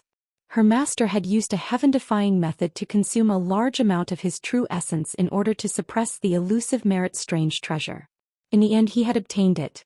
As for this Xianxia, he had formed an alliance with her master. He had given the mountain to 2 large sects nearby. In exchange, he had been able to make the barren land of more than 10 countries, which had always been relatively thin in spirit qi, his own exclusive property. Just like the small lake in front of Xianxia. Both parties took what they needed and had long-term plans. However, the fox-like woman had never imagined that her master, who was supposed to be cultivating in seclusion outside the territory of more than 10 countries, would suddenly change and become the imperial tutor, who had been born and raised in the country of Dream Liang. According to the intelligence reports from the Silver Screen Nation, she had naturally heard about the situation in the country of Dream Liang. Her master should have been a young prodigy from a small county in the country of Dream Liang. He had obtained first place in the imperial examinations and became the top scholar, bringing honor to his family. After entering the official career, it was as if the heavens had helped him. Not only was he brimming with talent in poetry and writing, but he was also extremely talented in politics. In the end, he became the youngest prime minister in the history of the country of Dream Liang. At the age of 40, he was already an extremely important official. Then he suddenly resigned and retired. It was rumored that he had encountered an immortal who imparted him Tao and he left. After retiring to the mountains and forests, he concentrated on alchemy and cultivation. In just a short 10 years he had cultivated immortal spells and supernatural powers. At that time the fox-like woman thought it was a joke and treated it as a trick. The new emperor of the country of Dream Liang, who had just ascended the throne, personally went to the Immortal Mountain to welcome the former prime minister back to the capital and conferred him the title of imperial tutor. When he was an official, the country was prosperous and the people were at peace. After becoming an immortal, the weather was favorable. Under this person's power, the country of Dream Liang had become a paradise where no one would pick up any leftovers. The imperial court was filled with civil and military officials, and the local officials and people lived in harmony. Under the assistance of this person, the two successive emperors worked hard to govern the country, but they never started a war at the borders. In the process of being hunted down by those cultivators in Escort City, the fox-like woman lost 2 of her tails and damaged her Tao foundation. As for Fan Weiran and Yi Yu, who had brought along such a large group of trash, they were unable to snatch the treasure from the hands of Hu Mei and the old man. In fact, Xiaxin was not that annoyed. The spiritual qi was the foundation of his great Tao. As for the rest, there was no need to be greedy. Back then, the nascent Soul Cultivator Alliance was not a joke. Furthermore, there was no such thing as a free lunch in the world. Since the situation was good and stable, you can refine your merit treasure and take the risk to become a sword cultivator. I can swallow my spiritual qi like a whale and have the hope of breaking through the layers of bottlenecks and quickly ascend to the upper 5 realms. It was necessary to be smart, but one could not rely on it for one's entire life. An Earth Immortal should have the vision and state of mind of an Earth Immortal. Xiaxin seemed to have remembered something. After the heavenly tribulation, I went to Follower City and discovered something unexpected. The Confucian-robed old man smiled. Fellow Taoist, please speak. Xiaxin placed his hands on the green belt, and smiled. If I'm not wrong, the sword on the back of the foreign sword cultivator is a half-immortal weapon. I have some skills when it comes to fighting, but unfortunately I'm mediocre when it comes to refining. Fellow Taoist, since you're proficient in refining, why don't we sign a contract and become allies? The old man's eyes shone brightly, but it disappeared in an instant. If it was a magical treasure, he would not be interested. Now that he was refining the Xiantian sword pill filled with merit, it would be the foundation for him to ascend to the upper 5 realms in the future. But if it was a half-immortal weapon? However, the old man quickly calmed himself down. Such a rare item, was this Xiaxin his own father or his own son? Why would he be so kind as to tell him about it? Thus, this old nascent soul who was temporarily the imperial tutor of the Dream Liang country waved his hand and laughed. Fellow Taoist, you can take it. You should have such a fortuitous encounter. As for me, let's forget about it. Before I successfully refine this item, there are many taboos in my actions. I'm sure fellow Taoist is aware of these great troubles. With fellow Taoist's cultivation base, it's definitely not difficult for you to kill an injured young sword cultivator. I wish fellow Taoist success in obtaining a quasi-immortal artifact. Xiaxin smiled and nodded. He did not find it strange that the old man was so cautious. Both of them were nascent soul cultivators. If they had taken the bait so easily, they would not have lived to this day. People like us who kill and rob without blinking an eye will still need to be afraid of ghosts after walking in the dark for so long. These words were engraved in Xiaxin's heart when he was young. Even after countless years, Xiaxin still remembered them clearly. It was the greatest fortune that his master, a cultivator of the 5th level who had died at his hands, had left behind for Xiaxin. At that time he was only at the 2nd realm. How was he able to kill his master and steal his treasure? It was precisely because the master and disciple had accidentally bumped into an iron plate.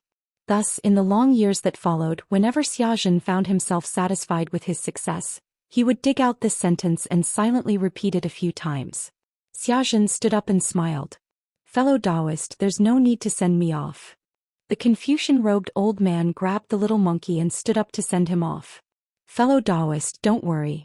I will leave the Dream Liang country soon. Xiaxin's figure turned into a streak of light and flew away. In an instant he was as small as a mustard seed. He broke through the low-hanging sea of clouds and flew away freely. The imperial tutor of the Dream Liang country shook the little monkey in his hand.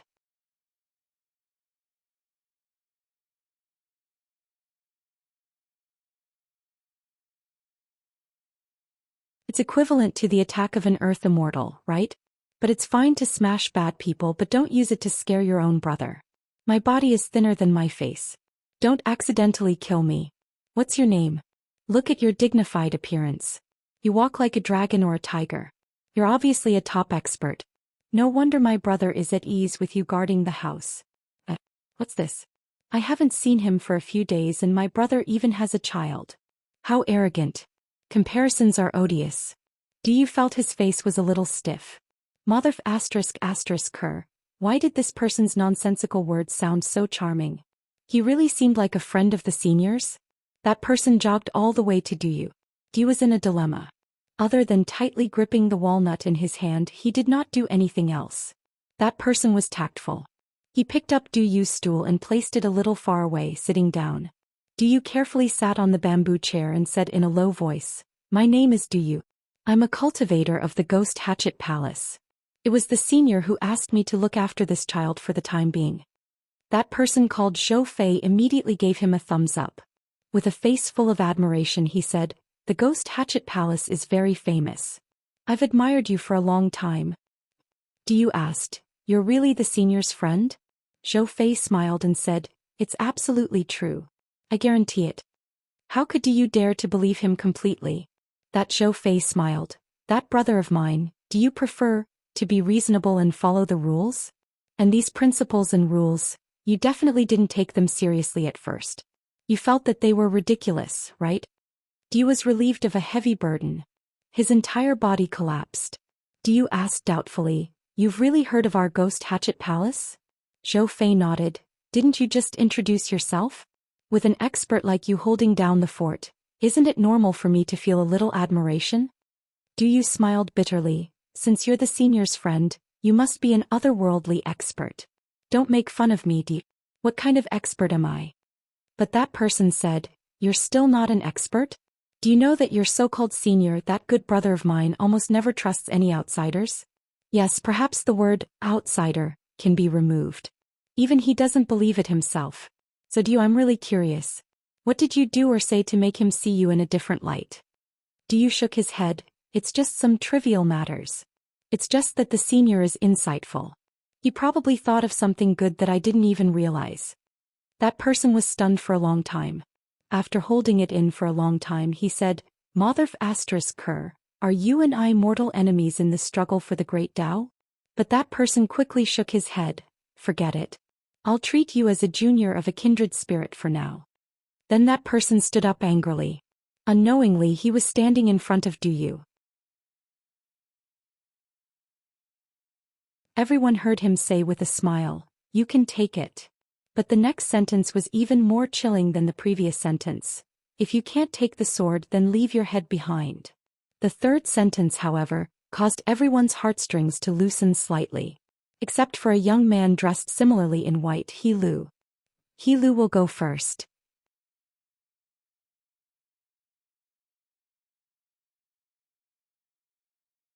Most of the cultivators on the mountain sought peace and did not want to be involved in the quarrels of others. Back then, at the entrance of the city god temple, when they asked who was the head of the Yin Yang agency, their colleagues in the city god temple acted in unison. They did not hesitate at all. It was the same now. Qin Pingon raised his hand. A black fog of souls that was originally the size of a fist had been reduced to the size of a date pit by the aura chi. He rotated it gently with a finger.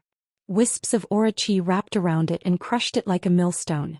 Qin Pingon smiled and asked, "This wild cultivator whose name I forgot to ask, said that the immortal master of the Dream Liang Peak is the real mastermind. I know that you may not have the brains and guts to do so. So is it City Lord Yi or Little Immortal Master He?" The 4 chi cultivators of the Dream Liang Peak gritted their teeth in anger. However, their sitting postures were still as stable as rocks. Qin Pingon smiled and said, "If you don't want to say it, then don't say it. I'm just curious about one thing. Be it Yi Yu of Huangliang City who plans before acting or He Lu who is full of schemes, did they help you pay for this matter? If they didn't, then Huangliang City isn't very kind." He Lu stood up slowly. Her expression returned to normal. She said loudly, "I'll take responsibility for my own actions. Don't yell about He Lu came first. All the grudges in Attendant City will end with me, He Lu. Fi He Lu die, it's natural that Sword Immortal is more skillful. I He Lu will have no regrets. What do you think, Sword Immortal? Yu smiled slightly. If he didn't gamble like this, everyone at Songyun Lake's banquet today would be in a state of disunity and discord. On paper, the three forces that were roughly equivalent to an immortal would automatically dissipate into a mob. Fan Weiran was a little surprised. He raised his gaze. This was the first time that the Treasure Cave Immortal Realm's old ancestor thought highly of this young man from Huangliang City. In the past, he only thought that He Lu was a cultivator who didn't lose to his little Yen. She was smart and knew how to conduct herself. He didn't expect that she could be so calm in the face of death. It was not easy. A person who had a calm face despite having a thunderstorm in his chest could be a general. This must be referring to this young man. A cultivator with such great aptitude and temperament would have a bright future as long as he didn't die prematurely. Yu is so lucky to have such a helper. The old woman thought to herself. Could it be that after the banquet at Songyun Lake's Dragon Palace, she would simply agree to little Yan's marriage with him? In any case, He Lu was an outsider. She was destined to be unable to inherit Yiyu's Huangliang City. She might even be able to rely on little Yan to lure her into the Treasure Cave Immortal Realm. If she did this, not only would she be able to anger Yiyu to death, she would also be able to help her sect improve further. Once this pair of Golden Boy and Jade Girl that everyone envied became immortal Dao companions, both of them would ascend to the Golden Core realm. The Huangliang City that was lacking in manpower would only be supported by Yiyu. She believed that as long as the conditions were suitable, more than half of the mountains of the dozens of countries would be the territory of the Treasure Cave Immortal Realm. She believed that with this young man's foresight and breadth of mind, he would be able to settle this score clearly. Yiyu, as long as this person's words are slightly inappropriate, he will incite public anger. Let's not waste the opportunity that He Lu worked so hard to obtain. Therefore, Fan Weiran immediately told Yiyu telepathically. Today both of us will cast aside our former enmity and cooperate sincerely. Let's not hide anymore. The situation is critical. We can't have our own thoughts. Yiyu also agreed decisively. I thought you were going to say that it's better to be lenient whenever possible. However, from this, it can be seen that the true mastermind of Attendant City's many schemes is indeed you, He Lu. Qin Pingon said with a smile. Since Immortal Master he is so responsible, I respect you as a man. Alright, I'll stop until you, He Lu. If you can't take the sword away, I'll only take your head today in Blue Cloud Lake's Dragon Palace. He Lu was stunned. Ignoring the others, even Fan Weiran felt a sense of relief. The Sword Immortal's reply had truly caught him off guard. However, if he were to really fight today, he would stop when it was appropriate. Even if he killed a few more people, as long as it did not involve the Treasure Cave Immortal Realm too much, why wouldn't Fan Weiran do it? The secret agreement with Yiyu and Huangliang City would be nullified. Yiyu's expression changed slightly. Qin Pingon pointed his folding fan at the Sword Immortal that was stabbed into the ground. Immortal Master there's no need to stand on ceremony. Just take the sword. After you die, many cultivators will be indebted to you. You'll die a worthy death. He Lu could no longer keep a straight face. She shifted her gaze slightly and looked at her master Yiyu, who was sitting by the side. A beautiful woman walked out from the bead curtain at the side door of the grand hall. She said angrily, "You bastard. You're so rude and unreasonable. Why do you have to use your power to bully others? So what if you're a sword immortal that everyone is afraid of? How can a cultivator be so ruthless as you?" As the bead curtain was lifted and lowered, there was a crisp sound that resembled the sound of beads rolling on a plate. Marquis of the Lake was infuriated. He did not even turn his head as he waved his sleeve. Scram! He smacked the dragoness with his sleeve, causing the bead curtain to shatter. With a loud bang, she had likely slammed into the wall of the side room.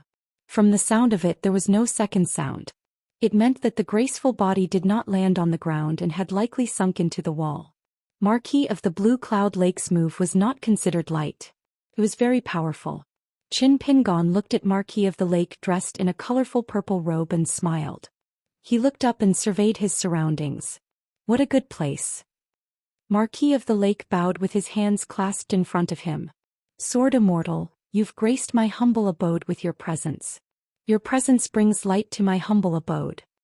Qin Pingon tapped twice with the folding fan in his hand and said with a smile, Shaoxi Canal's main water deity temple.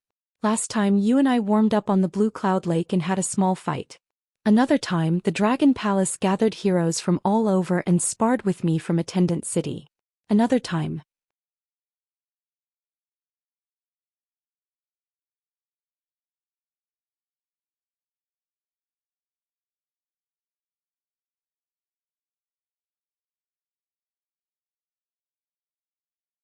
Qin Pingon looked at the old woman sitting at the head of the table.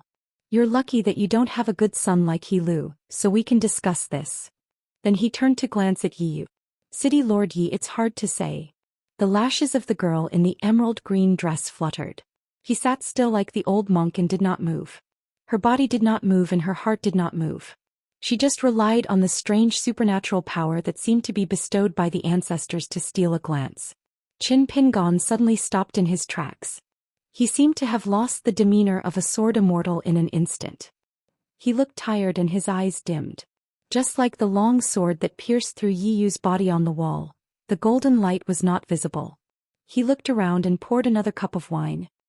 He threw the wine pot back to its original spot and gently poured the wine in front of him. It was as if he was toasting someone at the grave. He muttered to himself, but those people of Attendant City who devoutly burned incense and kowtowed to the Xingwang temple after the heavenly tribulation were just going with the flow. They were the real weaklings. Most of them, especially those who chose to remain silent, would never know what happened in their entire lives. So they worshipped Lord Xingwang wrongly. They worshipped the Fire God Temple wrongly. My attitude towards them is the same as some of you cultivators. You keep your cultivation clean, you ignore the mortal world and you hate the mortal world. There's no such thing as liking them or not. There's no such thing as right or wrong. There are thousands of paths beneath your feet. What do you think, Lord Fire God of Attendant City? In the end, you didn't even scold me on the roof of the ancestral temple. Instead, you crashed into the heavenly tribulation of the Cloud Sea and caused your golden body to shatter into two? I really couldn't say anything back then. Otherwise, I would have scolded you and sent you back to the ancestral temple with a punch. It's just a small heavenly tribulation. Would I die? I just almost died. I'm a cultivator after all. What's there to be afraid of when I'm half dead? Before this, I had calculated many things. You and I met too late and didn't have the time to tell you. Of course, I wouldn't have said anything if I had met you earlier. The human heart is full of ghosts. Who would dare to believe you? As he spoke, a thud sounded from Fan Weiron's glabella. His head seemed to have been struck by a heavy blow as he leaned back. Yi Yu, on the other hand, remained unharmed. He was only nailed to the wall. However, the old woman was definitely not truly dead because her face and body instantly withered. But there was an unusual ripple of qi within the Dragon Palace that disappeared in a flash. The young sword immortal seemed a little helpless as he crushed the wine cup in his hand. There was no other way.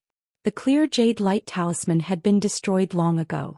Otherwise, the immortal technique that allowed one's own spirit to dissipate like mist and conceal a golden core at the same time was unpredictable.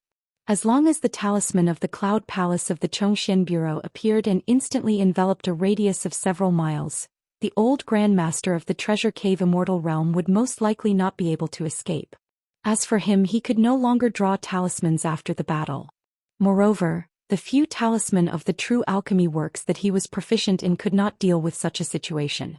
Therefore, it had always been easy to win against the cultivators on the mountain but difficult to kill. Especially Qi refinement warriors who had ascended to the Golden Core realm, who did not have a few life-saving methods. On this point, pure martial artists were much more straightforward. In a fight, the loser would usually die. However, it did not matter. The golden crown on the old woman's head was still there. Perhaps she could not bring it away, or perhaps she would leave obvious traces if she fled with it. The old woman was too wary of his flying sword. Qin Pingon took out his folding fan and twirled it with 2 fingers. Opening and closing it slowly, he smiled. Why? You believe everything I say? Would you believe me if I said that I'm a Realm 6 martial artist and not a sword cultivator? Qin Pingon looked at one of the Dream Liang Peak cultivators. Why don't you tell us? That person knelt down immediately and shouted at the top of his lungs. I'll believe everything you say, sword immortal. Qin Pingon turned around and looked at the young man and woman with swords on their backs. What a coincidence. We meet again. Immortal Masters, did you gain anything from your trip to the city? The young man fell to the ground on his buttocks. The young woman said softly, Sword Immortal, we did not gain anything. Qin Pingon smiled and asked, that old man with the monkey on his shoulder did not miss the two of you in the chaotic battle? The young female cultivator said bitterly, the moment we saw him we fled far away. Qin Pingon nodded. That's how it should be. In the future tell your junior brother to have a better temper. When he goes down the mountain to train and roam the pugilistic world, tell him to see more and speak less. For the first time, the young female cultivator was not happy at all to be greeted politely by this young sword immortal with an unpredictable temperament. She only felt that everything was over. Without a doubt, she and her junior brother were going to suffer. He Lu, a golden body realm martial artist from the Dream Liang Kingdom. Fan Weiran, the old consecrator of Huangliang City, Immortal Crane, and City Lord Yishan were either dead or injured. Which one of them had a good ending after chatting with this sword immortal? Qin Pingon rubbed his glabella and frowned slightly. Then he relaxed and smiled at the two. It's fate that brought us together. Leave first. The junior brother who was paralyzed on the ground got up and ran towards the entrance of the hall. His senior sister could not stop him in time. She felt that there would be a bloody scene of a head being cut off by a flying sword. She did not expect that not only did the junior brother run far away, he even shouted anxiously, Senior sister, hurry up. The young female cultivator saw the white-robed sword immortal with a smile that was as warm as the spring breeze and as deep as the abyss. She hesitated for a moment and bowed. Thank you, sword immortal, for your kindness. She trembled as she circulated her spirit energy and slowly rushed out of the messy hall of the Dragon Palace. Qin Pingon went straight ahead and walked up the stairs. The Lord of the Lake Yin Ho was sitting there. As for the flying sword, it was still lingering around the white-robed sword immortal. Sword immortal, do whatever you want. I won't move a finger or have any crooked thoughts today.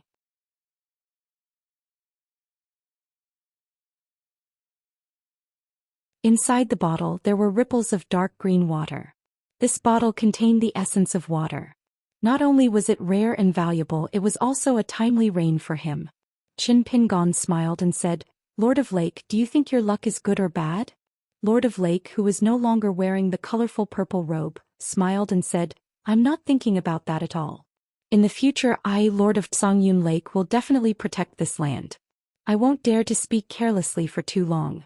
I will obediently follow the Sword Immortal's instructions and protect the waters of Songyun Lake. 100 years of good weather without any natural disasters. As for man-made disasters, I will still follow the Sword Immortal's instructions and let it be. Speak carelessly? That's a good saying among you water gods. Qin Pingon smiled and said, there's also that matter. Don't forget. Lord of Lake Yin Ho lowered his head and cupped his fists and said, I will definitely remember it. Sword Immortal, don't worry. If it doesn't work, when the Sword Immortal returns from his travels and passes by Songyun Lake, he can just slash me to death. The white-clothed Sword Immortal flew away on his sword. Lord of Songyun Lake, who had lost his dragon robe and dragon throne, didn't straighten his back for a long time. He waited until the young Sword Immortal was more than 100 miles away before he let out a long sigh. He didn't expect that as long as he survived he would feel great happiness. The great Tao was unpredictable. Why did it feel like the Sword Immortal was a city god who was clear about rewards and punishments in the main hall of his dragon palace? It was strange. This was probably a true Sword Immortal in the legends. The two female cultivators came out of the water and came to the surface of the lake. Lord of Lake Yin Ho saw that beautiful face again and felt that it was hot to the eyes. It was all because of this group of Treasure Cave Immortal Realm cultivators that caused this disaster. Lord of Lake Yin Ho snorted coldly and left through the water. The little girl in the emerald green dress complained, that Sword Immortal is so greedy. After getting old ancestor Fan's immortal golden crown, he didn't even let go of the crown on Marshal Antyan's head. That's fine, but he still has the nerve to ask if there's any money. Sure enough, I was right not to admire Sword Immortals. This kind of Sword Immortal who plucks feathers from geese doesn't have the slightest demeanor of a Sword Immortal. It turned out that Yen Qing no longer had a golden crown on her head. She held the girl's hand and looked into the distance with a dazed expression. Then she smiled and said, Yes, why does little Cui admire this kind of person? The girl hugged Yanqing's arm and shook it gently. She asked cutely, Marshal Antien, why don't we return to the treasure cave immortal realm with the sect? The world outside is so dangerous. Yanqing suddenly smiled and said, Little Cui, let's not return to the sect first. Let's go to Jianghu? The girl thought for a moment and smiled brightly. I've long wanted to secretly drink wine. When the birds and beasts of Songyun Lake's dragon palace dispersed, the white-robed immortal entered the city on his sword, but he didn't go directly to the haunted house. Instead he put his sword behind his back and landed in a dark alley. He bent down and picked up a small piece of money. He held the money in one hand and patted his forehead with the folding fan in the other. He looked sad and seemed to be ashamed. He muttered, You picked up money with such dirty hands? I made such a big fortune in the dragon palace at the bottom of the lake. It can't be. Forget it, forget it. That's right. It's a waste not to pick it up. Don't worry, I haven't been a good cultivator for so many years. I earn money, I cultivate, I practice boxing. Whoever does badly is my son or grandson. It's difficult to kill a nascent soul cultivator and reach the heavens. When have I ever lost to myself? Alright, I've lost and it was quite miserable. But in the end, isn't it because I'm powerful? Perhaps only Jiang Shangzhen or Chongxian Bureau's Yang Ningxing would be able to understand these words. Waving his sleeves, the white-robed sword immortal leisurely walked back to the haunted house. Occasionally the door gods that passed by the door gave birth to a little spiritual light, but they all instantly retreated and hid. With a tap of his toes he flipped over the wall and landed in the courtyard. After Qin Pingon landed he squinted his eyes. Du Yu jumped in shock as though he had seen a ghost in broad daylight. He immediately opened his hands, revealing the military armor pill that could buy many deity-bearing armor. Although his teeth were chattering he still poured out his grievances. Senior, there was a guy who called himself Zhou Fei and then called himself Jiang Shangzhen. He said that he was Senior's good brother and snatched the child away. I used the body immobilizing technique on him and he could not move at all. He also said that the orphan had the talent to cultivate, and he brought him back to the Aquarius continent. He told Senior not to worry and just relax and travel in the north. Qin Pingon nodded his head. He took the sword immortal and waved his hand. The sword and the sheath were nailed into a pillar. He then sat on the bamboo chair and fastened the blade nurturing gourd. The 15th flying sword happily flew in. Qin Pingon leaned back and said slowly, I know. This golden crow armor pill, you can keep it. It should be yours. You don't have to be courteous with that guy. Anyway, he has money and money will burn his hands. Du was overjoyed. After holding it in for a long time he still could not maintain his smile. Finally, he could sit on the stool peacefully and carefully observe the priceless military armor pill. Qin Pingon glanced at him and smiled. I won't stay here for a long time. When the time comes, you will go out of the city with me and then we will go our separate ways. But I have to tell you in advance that in the future, your life and death, fortune and misfortune, I can only say that you will not die. I have already told Lord Songyun Lake that after this trip to the north, I will return to the south in the future. For you, it can be regarded as a protective talisman, but it is still not a life-saving talisman. If I'm not wrong, the mastermind behind this plan in Escort City is not one great cultivator but two. Fortunately, one of them is very likely to be related to the country of Mengliang. He has already succeeded. To kill me, there is a reason, but it may not be too persistent. Of course, the best situation is that they don't target me and I don't die in the north. That protective talisman will always be effective. After all, I am not your ancestor. Next, do you have to pray for yourself?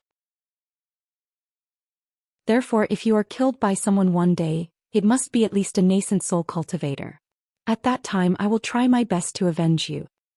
Some words. Qin Pingon still did not speak. For example, Jiang Shangzhen never did things sloppily. Perhaps in addition to meeting Du Yu, there was something that Jiang Shangzhen disdained to talk about with outsiders. This guy who was an authentic immortal genealogy master was a genealogy master who Qin Pingon felt was even more unorthodox than the wild cultivators.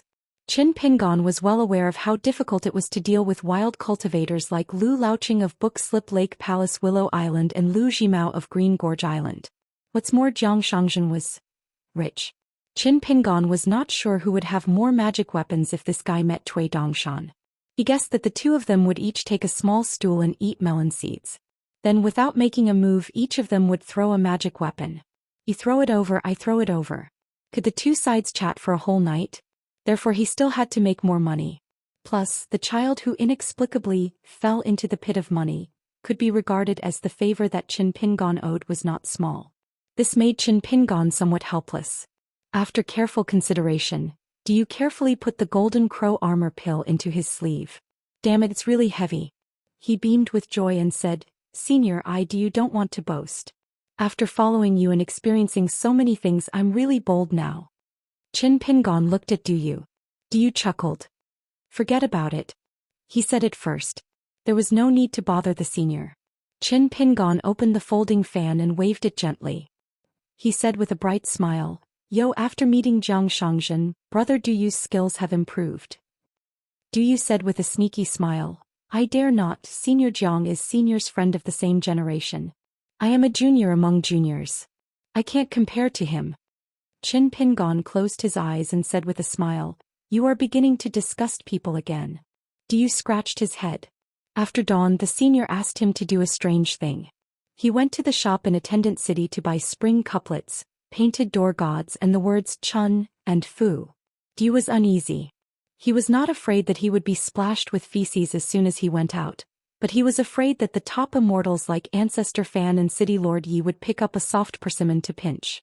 They would seize the opportunity to slap him to death and run away. Du Yu did not dare to ask about the senior's trip to Songyun Lake last night because the senior did not say anything. Du Yu trembled with fear and went to buy things that he had never touched in his life. Not only did he pay the bill but he also gave some more silver as a reward. Damn it, I am going to be kind to people every day now.